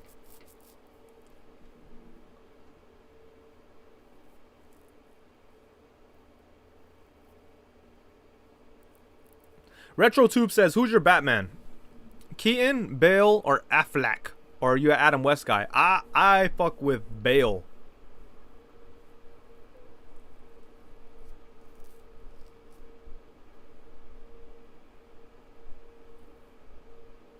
Oh shit, Jericho says the Lurker Squad will conquer the world. I have no doubt. Oh, Wilsford Lake says Disneyland passes go on sale August 25th. I don't think I'm gonna be going to Disneyland anytime soon, Romo. I'd like to go in December time, but we'll see. Wolfpack Toy Review says Michael Keaton all the way. Nah. Jens Harmonia says, I just got the Beskar Mando, Incinerator Trooper, and Jackson this weekend, but I had to go to a toy show to find them. Never saw any at retail. Damn, I forgot that I have Jackson. I mean, I keep forgetting that I have Jackson.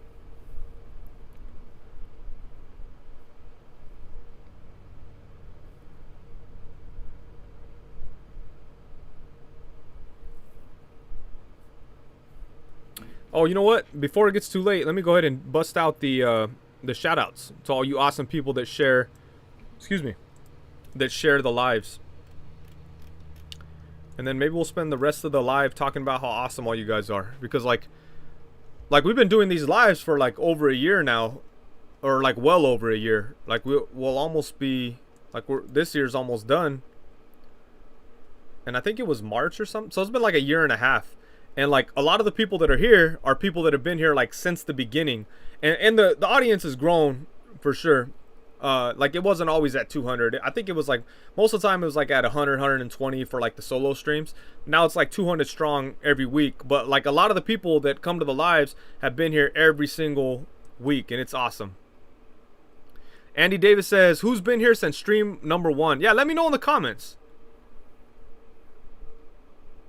Winger Lou says no call-ins this month. I'll probably do the call-ins next week. I didn't feel like doing it today. I got distracted by some cool dioramas.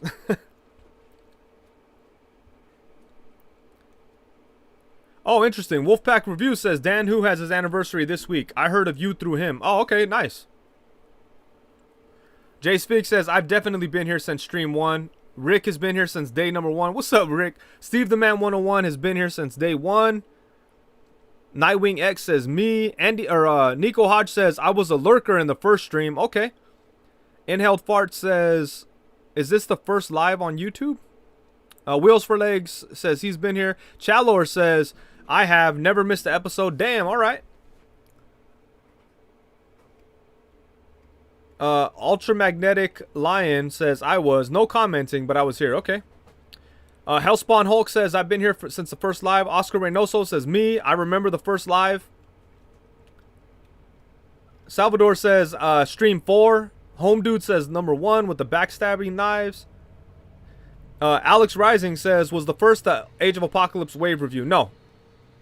It was a little bit after that. Inhale Fart says I've been here since week 12. Okay. Nicole Venture says Bo-Katan was the last one I bought. Yeah, Bo-Katan is a dope figure. Soul Brother says, here, I was here before Wade, or hell, I was here before Wade was. Plastic Haddle says, since day 0, that's true. The Wrestling Hound since day 1. Old Man Hostown says, longtime lurker, just started commenting Friday. Okay, cool, man. May 1979 Custom says, day 1. Seriously? Damn, that's crazy. Yeah, because you were telling me, I think, yeah, because you were on here before you had Instagram, right? And you kept saying in the comments, like, I make dios, I make dios. Because I was probably like, I want to buy dios. And you're like, I make some, I'll make you some. And then, but you didn't have an Instagram. And then I think you made an Instagram and now, like, you're doing your thing. Cool. Oreo Mega says, day 1, gang. Yvonne Fria says, I've been here for a minute. Joined stream 1 for a little bit and stayed for all the stream 2. Cool, man. And yeah, you've been commenting the whole time, too. Nightwing X says, I've always been here since the first one and always rewatch the lives. They're just that good. Damn, even the solo ones?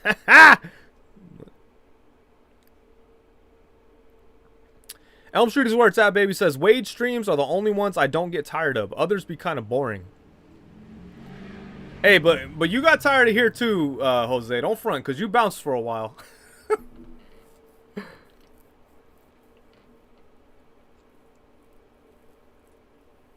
Andy Davis says, I feel like Yvonne was born after the stream started.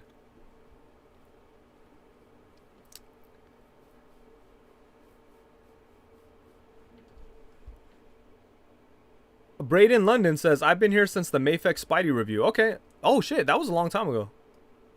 PD Dub says, when did you start live streaming? I think it was Natalie. I think it was last March.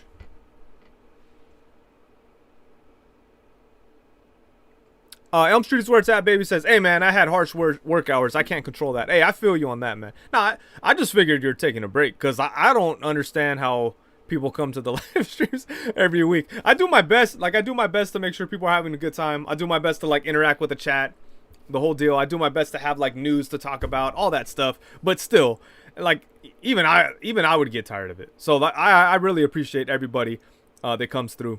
Jay Spig says, I haven't missed a single live. Jay Figs, when he says that, he probably means everybody's lives. Like, he hasn't missed a Wade live. He hasn't missed a Robo live. He hasn't missed a Dan Who live. He hasn't missed a Toy Galaxy. Jay Hernandez. D Amazing. He's probably seen every live ever as far as toy guys go.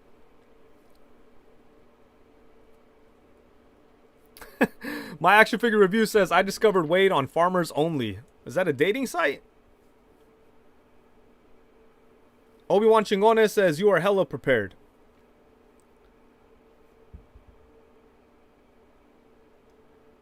My job wishes they could make me not watch on the clock, says Andy Davis. Old Man Hostown says, I just got back into collecting right before the pandemic after 10 years of not collecting. Found Robo and then found Wade and Cincy last March and April. Damn, okay, cool, man.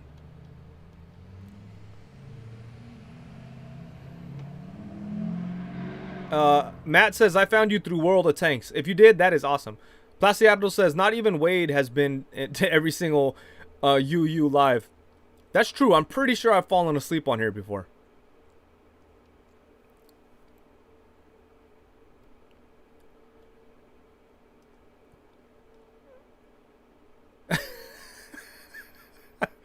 Elm Street is where it's at, baby says, how can I get tired of you, Wade? I have such a kind heart. Yeah, I was trying to get Jose to give me some free toys. I was like, come on, man, you're so nice. You're usually so nice. Just give me the toys, man. It's cool. El Celeste says, bro, I've been here since the Marvel Select Daredevil review. Your reviews were fired. Damn, which... Oh, Marvel's... Oh, the Netflix Daredevil? Damn, that was a long time ago. That might have been the one... I did a comparison with that figure. That might have been the first comparison ever. Damn, you watched that Daredevil review with that bright-ass yellow background? I feel bad for you, man.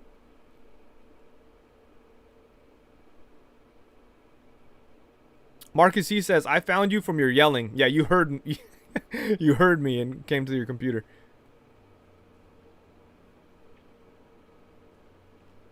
Chris Jordan says, I found you through X-Manny. Oh, okay, interesting.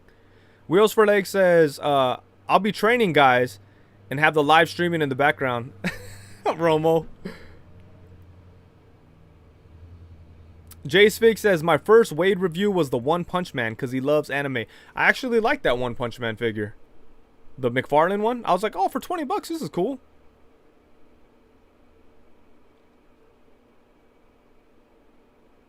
Chris Allen says, I've been a viewer for a bit. Love how you engage with your audience. I definitely try, especially on videos. I try to comment as often as possible, but it gets tough sometimes. But every now and then I'll take a day and just, like, if it's slow at work, I'll just spend the day just commenting back to people. Placiado says, I found you because of Mezco, the irony. I still like Mezco, Plasti. I don't want to break your heart, man. I still like Mezco, don't worry. With that said, I just sold a Mezco to somebody in the chat, or they were in the chat. They're no longer in the chat, I don't think. Hankett says, I'm still on the fence, slowly getting used to you.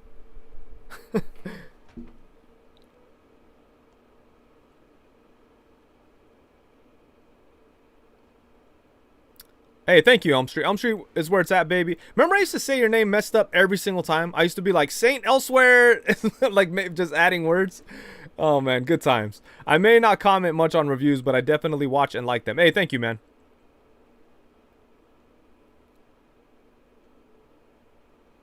Fix561 says, I think the first video I saw of yours was Mezco Cap. Oh, okay, long time ago.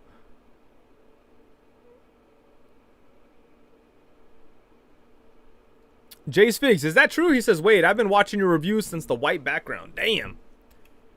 Animated Hero says, I found you because of Sculptimo. Oh, really? Crazy.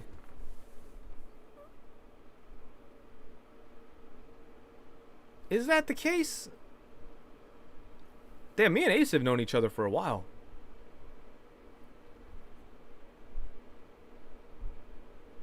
Tropic Thunder says, I loved your Egg Attack reviews. You and I are the only people who collect Egg Attack. Oh, and Pablo. Don't forget about Pablo. Alex Ryzen says, any more raps coming? I seriously doubt it.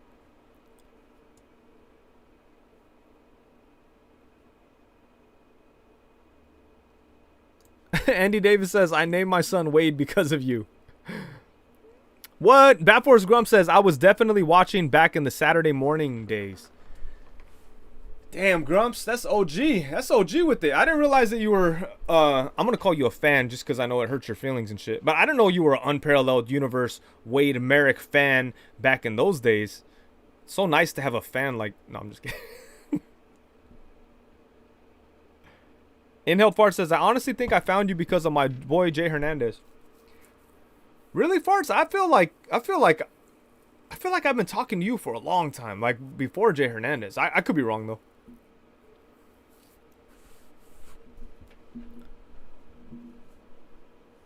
Oh, you're crazy. Old Man Hostown says, I was trying to talk myself out of Modular Iron Man today at Target, but your review popped in my head and I had to grab it. Hell yeah, you gotta grab that. Wheels for Legs says, probably the weirdest thing ever said in the stream. He says, I've been watching you before you even had a channel.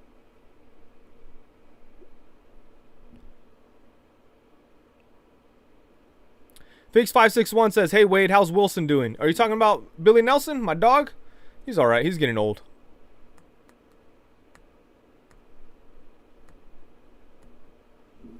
He's getting old.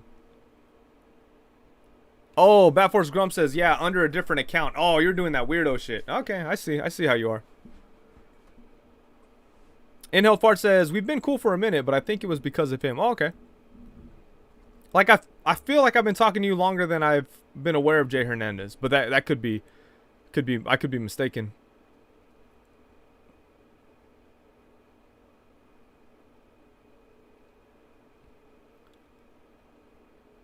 Figs561 says, I love how you and your dog are Wade Wilson. Dan V says, you gonna get rock steady for your bebop? I hope so. Matt W says, I just found you a few weeks ago through the Mayfex Triumphant Batman. It's kind of cool that, like, you know, I have like 40,000 subscribers, right? And that's awesome. A lot of people have been down for a long time. But it's cool that, like, I hope that people discover the channel and I'm new to like a whole crop of people, you know. That's kind of, hopefully, like, to Matt W, kind of new, right? So that's cool.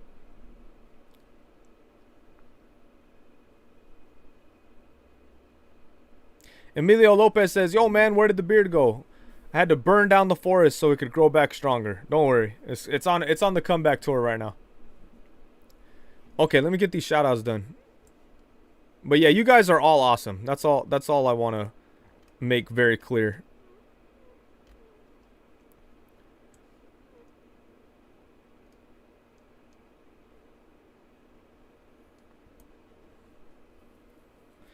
Interesting. Roman Empire says, I found you one day when I ran out of stuff to watch while I was pooping. Elm Street is where it's at, baby. Says the beard will return. You already know. You already know, mother trucker.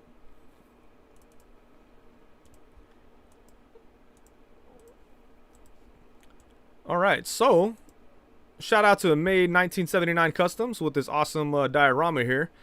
And real quick, before I do shout outs, let's go to Vasco's page real quick. And then we'll go to Final Boss. I think Final Boss might have left, but yeah, let's go through. Oh, Vasco's got these cool like backdrops. These could definitely be used for a lot of different cool stuff. I look forward to trying to mess with these a little bit.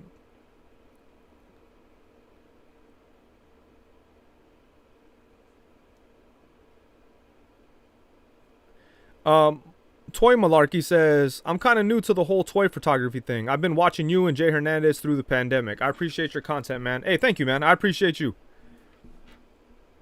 Mo says, I started watching around Deathstroke Gate. I think that cost me more subscribers than it earned me. But yeah, shout out to Vasco Toys. He always has awesome work on here. He's a very talented diorama maker. But here's a couple examples of what could be done with his backdrops.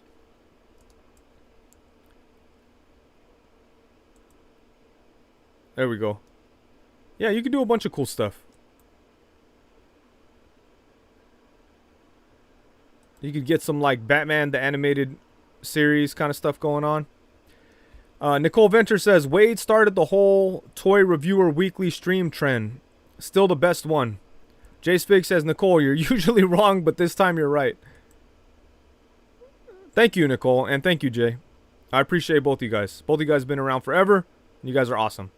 Nicole's Venter says, Jay's Figs is Goku. Bringing it back. You know, not only is Vasco really good at dioramas, he's also getting really good at toy photography. Art with Toys. What's up, Rick? He says, I need some of those backdrops. Oh, you'll kill it with those backdrops.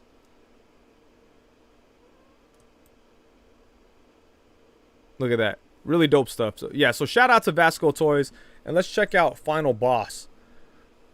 I got to hook up Final Boss with some pictures.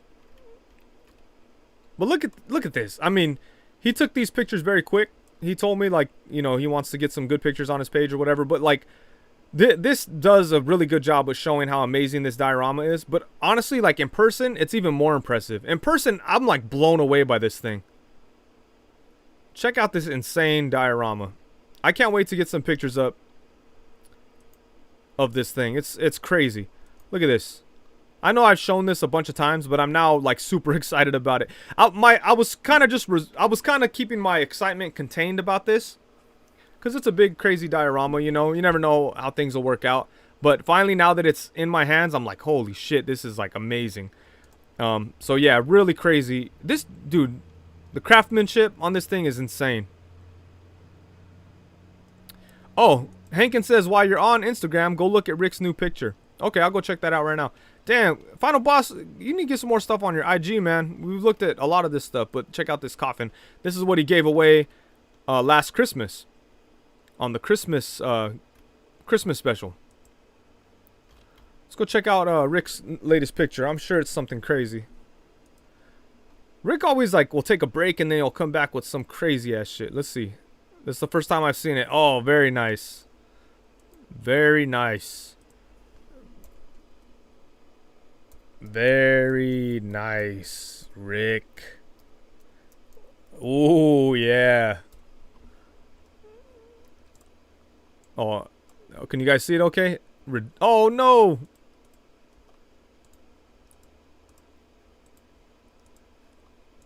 There we go. Everyone go like Rick's picture. Action Figure Review says, Wade's lack of gray hair in his beard makes me suspicious. Yeah, you should be suspicious. You can't trust old people that don't have gray hair. Everyone go like Rick's picture and leave a comment and share it. All that shit. There's like 180 people in here. Lurker Squad, go share Rick's picture. Rick is awesome. But yeah, go share his picture. Show us some love. Clockwork Orgy says, already did and shared. How many comments we got in here, Rick? Oh, yeah, nice. But yeah, go like and share Rick's picture. Jace Figs says, just because you said to, I won't. No one cares what you do, Jace Figs. Hey, Nicole, can you go like his... To offset Jay's negativity, can you go like and share Rick's picture? That shadow is crazy, Rick. Andy Davis. Wait, Rick took a badass pick again? I didn't see that coming.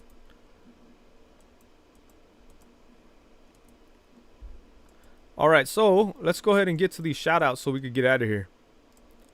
Rabbit Hammer says followed and liked. Nice. Nice work, Rick, as always. Yo, peace out, Wolfpack Toy Reviews. Alright, so shout out to Adam, the tallest person I know. Oh, man. Let's see. We're back. Oh, bam. Okay, shout out to Adam. Safe travels to Adam.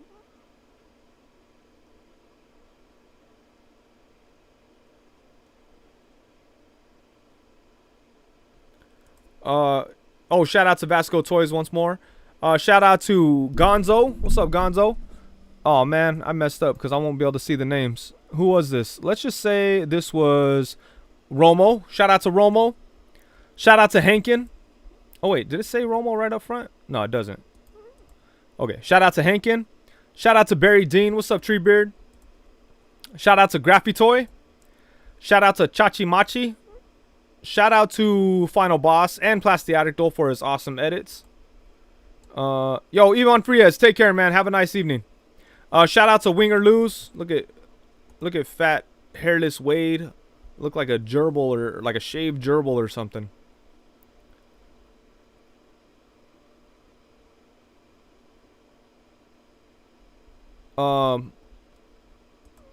Shout out to Jacob is fat. Shout out to Jay's Figs. Shout out to Mo's Figure. Shout out to Vasco Toys once again. Shout out to Sonny. Shout out to Lance. What's up, Lance? Shout out to Screw Toys, who said I was very handsome. That was very nice of him. Shout out to the Figure Collective. Shout out to Toy Farce. Shout out to the Mighty Most Jeff. Shout out to Soul Brother. What's up, Soul Brother? Shout out to Plastiadicto. Ming Kuitan says, good night, Wade, assistant and little assistant. Have a good night. I'm sure I butchered your name. I'm sorry, but same to you. Shout out to Billy Moon. Shout out to Made 1979 Customs. Shout out to Geek Nerd Collector. Shout out to Tony. Oops, sorry. Shout out to Tony Collector. Shout out to Pop Culturism for sharing my Hulk picture. That's very nice of you. Shout out to RX Drone. Dan, what's up, man? Happy Tuesday. Shout out to DJ Dilly. Can't read the whole name. Oh, shout out to DJ Dilly Fire ACBA. I think that's what it is. Shout out to Nightwing X. Oh, that's it. There's probably some more. For safe measure, shout out to Batforce Grumps. I'm sure he shared it, but I missed it. Shout out to Invincible Toys, who always shares it, but I miss it. Shout out to everybody who shared it, even if I miss it. Clockwork Orgy says, oh, I got cut. Damn. Shout out to Clockwork Orgy.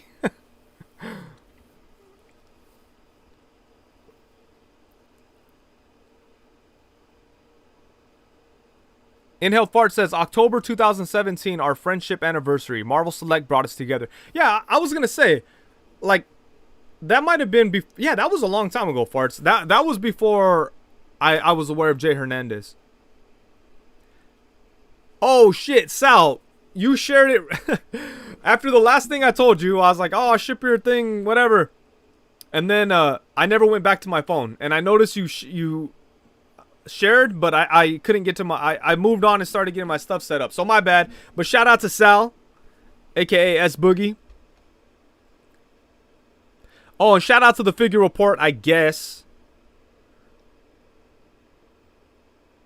Savannah Smith says, you cut off the beard, I missed a lot.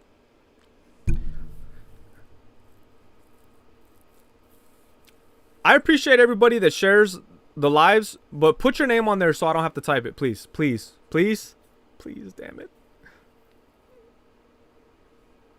Steve the Man 101 says, couldn't share, but I always attend the live. Thank you, Steve. Shout out to Steve. Urkel says, when are the Versus videos coming back? Are you talking about comparison videos?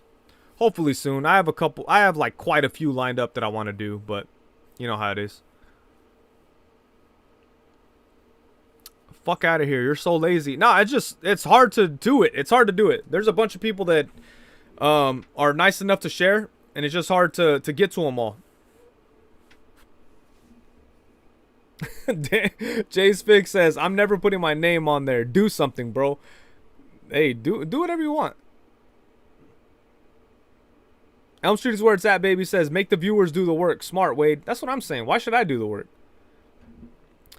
Dan Fig says, been listening for a while, but I bonded with you when you said you also listened to Jeremy John's movie reviews. Oh, yeah, Jeremy John's is awesome. Jeremy John's and Chris Stuckman. Oh, I found a new, I don't want to say favorite, but a new YouTube channel that I'm really enjoying. I've only been watching it the last couple days, but it's called Film Courage.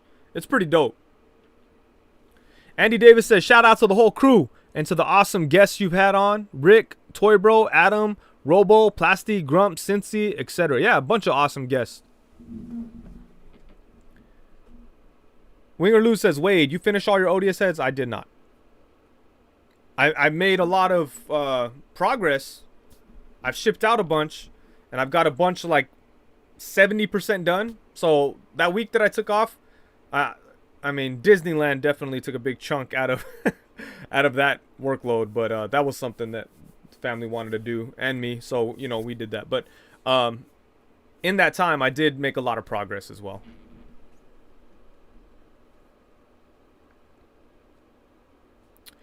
Inhaled Fart says, yo, what do you know about Film Courage? Hey, I just started watching it. It's dope, man. I like it a lot.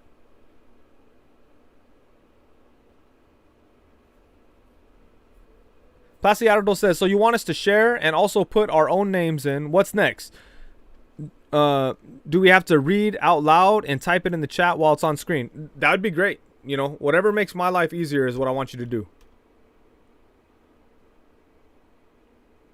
Andy Davis says, my Rubio head got shipped out, so we all good. There we go. Casting Cave, what's up with the knives?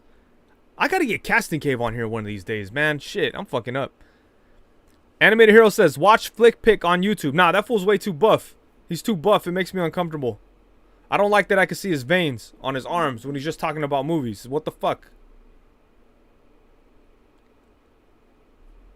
Triple J18 says, I got receipts in my history. Oh, I missed it. Damn.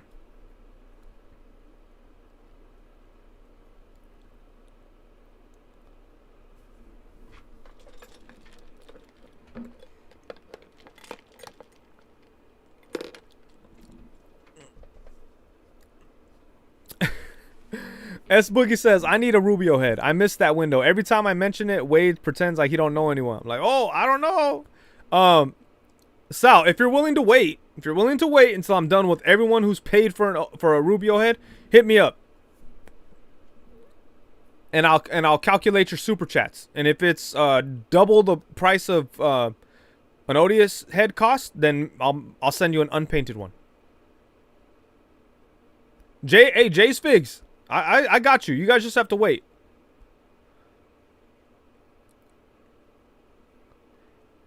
Tropic Thunder says, Heavy Spoilers YouTube channel's pretty good. I don't know if I like that one.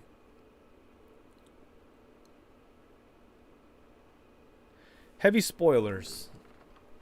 I don't know if I like that one. I know I've seen it, but it doesn't stand out as one like, oh, I need to go back and watch this.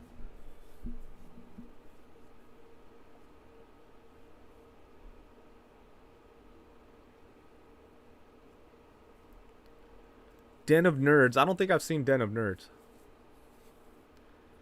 Alright, you guys. Well, it's 9:01, so that means it's time to go.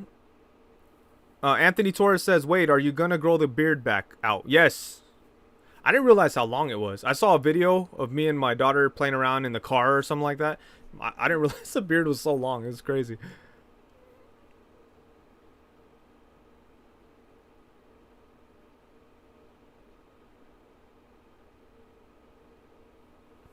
Henkin says, I'm a little bummed out I didn't jump on an Odious or Rubio, but I'm keen for your figure. Yeah, I'm like I said, I'm more focusing on that.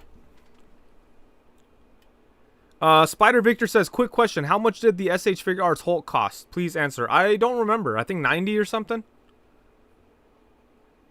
Roman Empire says, do you remember the first super chat you got? No, I should have remembered, huh? That would be. I gotta go back and see who did that. That's pretty. That's a big one, right?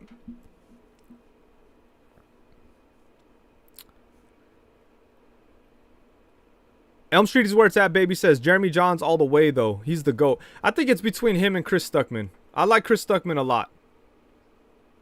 Andy Davis says, it was Billy. Was it Billy? Shit. I don't know when I started to do the super chats.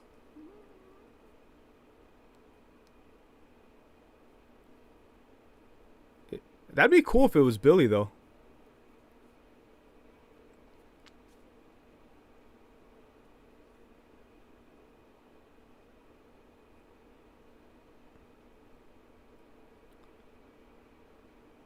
Elm Street is where it's at, baby says, is Chris Stuckman the one that's doing the movie now? Yeah, that's what he said.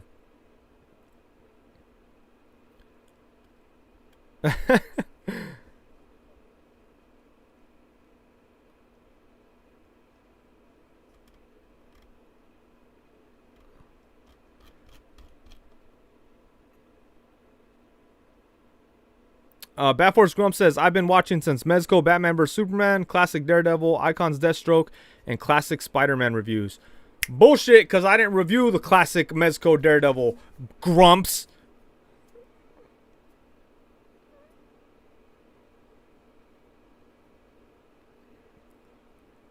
Winger Lou says, Wade, who was your first guest? It was either D Amazing or Jay Hernandez. I can't remember who. It was one of those two.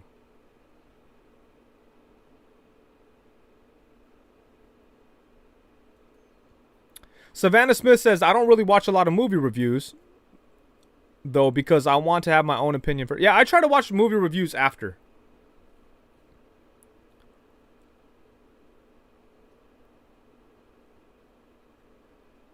Oh, it was Jay. Okay. Yeah, no, it might have been Jay. I know that Jay and D Amazing were both like at the beginning, and it was cool because both of them were very patient with me trying to figure out how to do all this shit. So, it was cool. S Boogie says, I remember when Shardamus tried to talk to D Amazing through the chat. Yeah. Yep, I remember that too. Oh, Urkel says, yo, Mr. Sunday Movies is dope. Podcast as well. Mr. Sunday Movies is probably my favorite YouTube channel.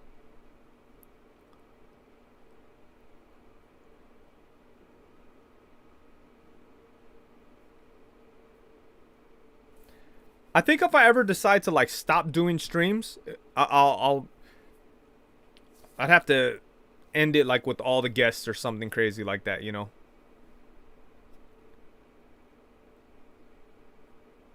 Soul Brother says, "Oh yeah, I remember that disastrous theme with J and D.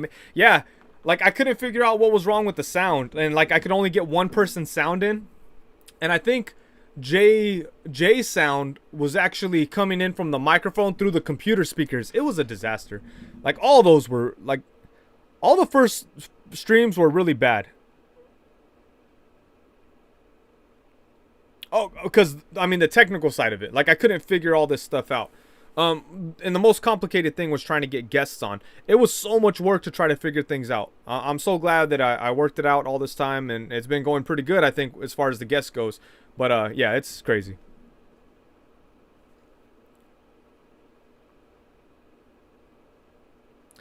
Jace Fig says, I think when your lives popped off the most was MCU Dan Manny. Yeah, there was that because that was after learning, right? And then that was also when other people started to do streams too, right? So I think that like it all just kind of they like me getting my shit down and then other people doing them just kind of pushed it all and kind of made it all work.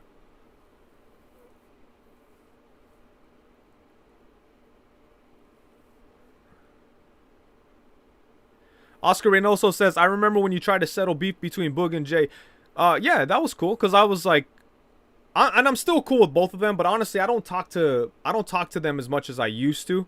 Not for any reason, but I'm just bad. I'm just bad at keeping up with people and relationships and stuff. I'm just bad. That's totally on me. I don't talk to them as much as I used to. But at that time, I used to talk to them both a lot.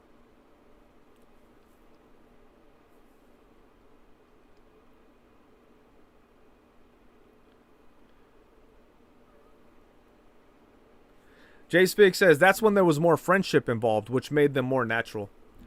Yeah, and there was a point in time where I was getting guests. I mean, a couple here and there guests that I wasn't all that like.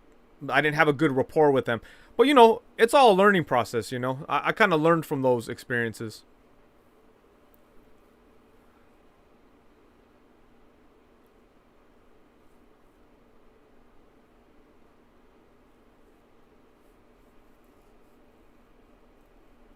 Wade is too Hollywood to keep up his friendships. Friendships are complicated.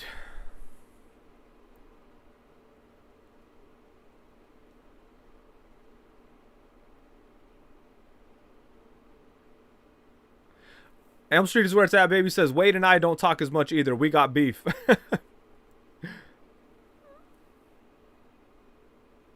Tropic Thunder says, who's been your most difficult guest? I don't want to say because I don't want to, you know.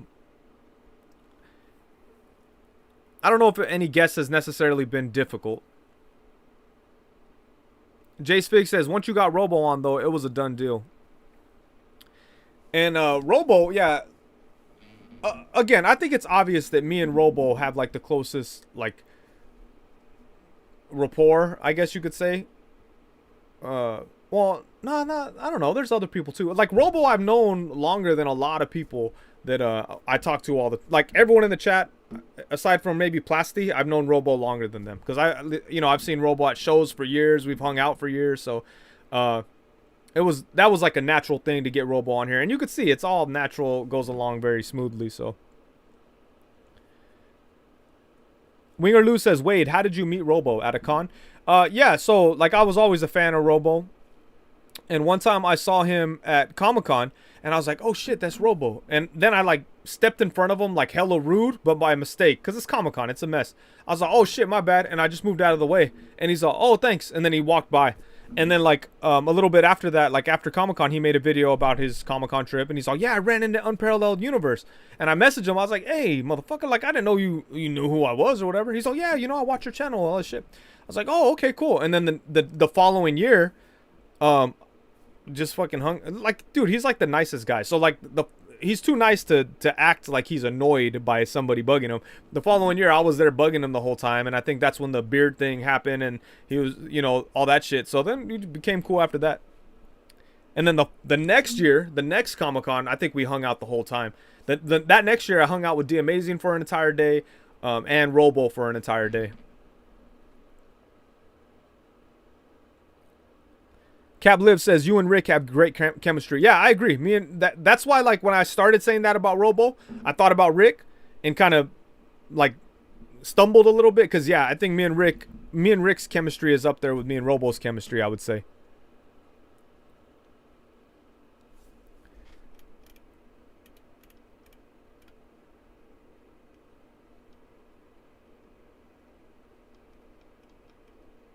Roman Empire says DGDX. DGDX is awesome. He's one of my favorites too.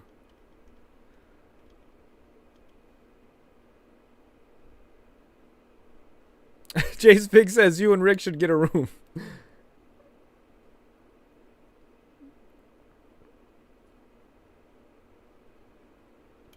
Inhaled farts. You're, dude. You're like I think you might be the weirdest guy I know. You're very, very strange. If I met Robo and Dan Larson, I'd be starstruck. I'd actually be quiet for once. Like, you talk constantly. Like, you talk shit constantly.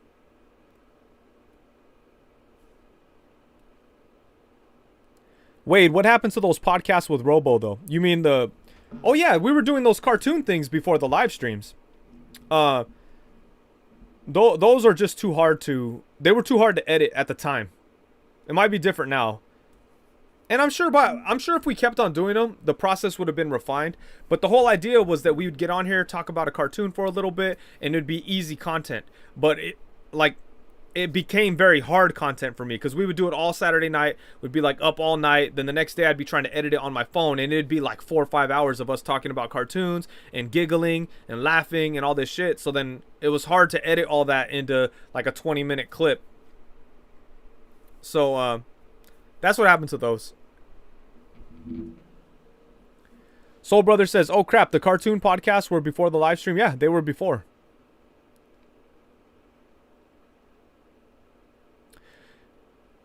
Yeah, they were a lot of fun. They were cool. And I think, you know what? They were probably super good for me, because Robo was nice enough to put them like on the foosh, which that's super dope. But again, it was just too much work for me personally. Jay's Figs. You're a fool, Jay's Figs.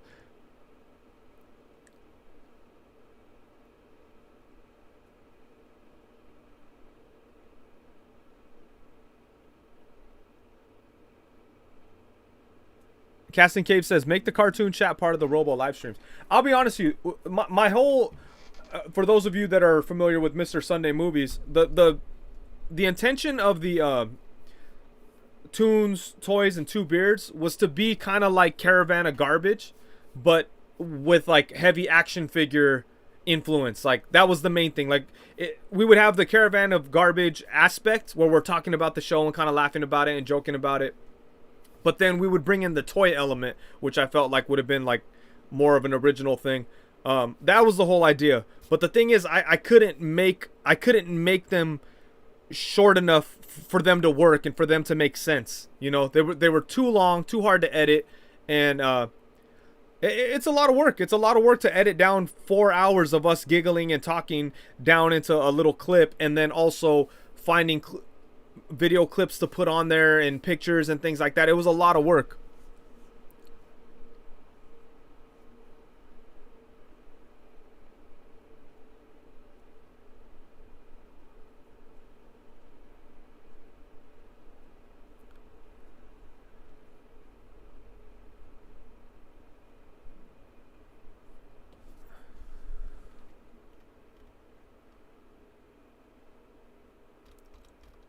But you know what? Now that the live streams have become like more popular and people know me more, a little bit more, maybe it might be a good idea to bring back the cartoon thing. Winger Lou says, Wade, you should hire Plastiato for the edits. Hey, that's not a bad idea, but dude, it's so much. Nah, I would never like Plastiato. Plasti does the clips like on his own. It's his thing. It's awesome. I would never ask like Plasti to do more work. You know, like I don't know. I just wouldn't like it. I wouldn't want him to. I wouldn't feel right like taking away him from like his channel and his stuff. You know. Urkel says, top YouTubers for me are Unparalleled, Mr. Sunday Movies, and Scott the Waz. I'm unfamiliar with Scott, but like, shit, if I was talking to some random person and they were like, yeah, my favorite YouTubers are Unparalleled Universe and Mr. Sunday Movies, I'd probably like tear up from joy, because that's pretty awesome. That's good company. Plastiardo says, too much work to edit. I know the feeling. Yeah, it's a lot of work. It's crazy. Elm Street is where it's at, baby says, I've had my fair share of editing as well. It's not fun. No, it's not.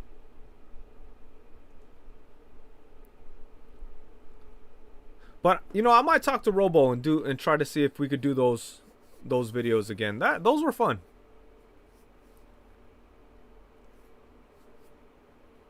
I'll see what he says. It's funny because by the end we had it kind of we were refining it. Like, all right, we're going to be on here for an hour. We'll talk about the show real quick. And we'll be off.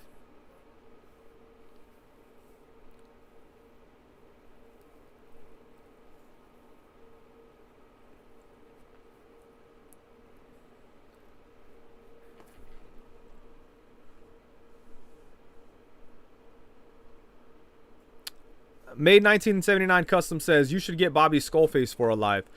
Yeah, Bobby Skullface is dope. I like his Transformers reviews. I like that he's into hip-hop, but I don't think I would like to sit there and talk to someone with a mask, you know. But he's dope. He's dope for sure. But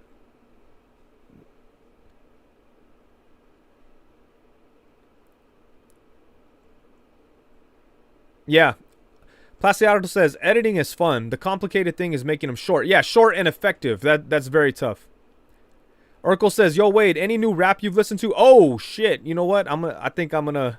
Okay, 10 more minutes, I'm out of here. Fucking motherfuckers with the rap shit. I've been all into the Lupe Fiasco and Royce the 5'9" beef.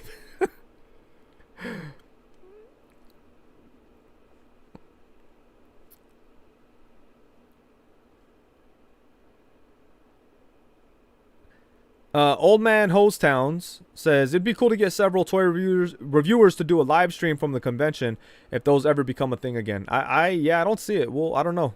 It's looking bad, like especially right now in California. Like we as of yesterday, or no, as of today, Bay Area, 7 Bay Area counties have like the mask mandate, so it's back to wearing masks indoors. Urkel says Royce the 5'9" is cool. Yeah, Royce the 5'9" is dope, but Lupe got him, I think. Winger Lou says, Wade, do you have a guest for this Friday? Is it Wade? Well, I gotta talk to Rick, but I'm pretty sure it's Rick, and we'll see what he wants to do.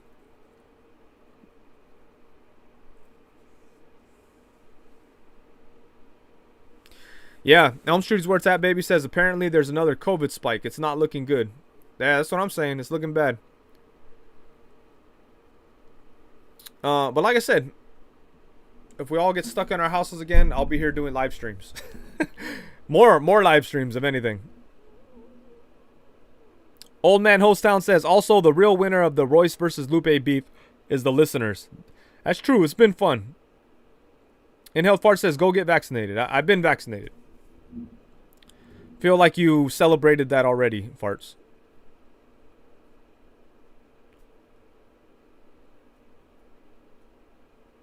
Oh shit, half of Australia back in lockdown. Damn, Hankin, that sucks. Doombot 9000 says, good night, everyone. Got to catch some Z's. Catch y'all on the next one. Yep, same here. I think it's time to wrap it up. Thank you, everybody, for coming through. I hope everyone had a good time. I always have a good time talking to you guys on Tuesdays. Elm Street is where it's at, baby says, stuck in the house with Unparalleled Universe live streams. That's not bad at all. I'll do 24-hour live streams and just have people pop in. How about that? Oh, okay. Inhaled Fart says I was talking to everyone who hasn't. It's tough. Inhaled. I mean, farts or whatever you call yourself. But yeah. Peace out, everybody. I hope everyone had a good time. I hope everyone has a great week. Please be safe out there. Mario says, please don't leave, Wade. I gotta go. It's bedtime. Gotta go to work tomorrow. All that good stuff. Oh shit. Bread C29 says, been watching Gargoyles, getting ready for the drop. Yeah, hell yeah. Cerebral Deep, what up, Wade? What up, Tuesday crew? What's up, lurkers? Oh no, later. Never mind. Sorry. But yeah, what's up? Have a good one, y'all. Stay safe, says Jose. Chris Jordan says another great live. Peace out and good luck on the hunts tomorrow, everyone. Urkel says, yo, thoughts on Royce da 5'9" and Eminem partnership when they were called Bad Meets Evil? Yeah, I loved Bad Meets Evil back in the day. I didn't like the album they put out, though. I like the little 4-song EP or whatever they had when they first were doing that back in the... When they were like... Bad Meets Evil, and it kind of... Like, they kind of went with that concept. Like, the Bad Meets Evil album just felt like them two rapping together. It was a little different back in the day. But anyways, peace out, everybody. Have a good week. Oh, thank you for everybody that super chatted as well. I do appreciate it. I'm going to buy some toys.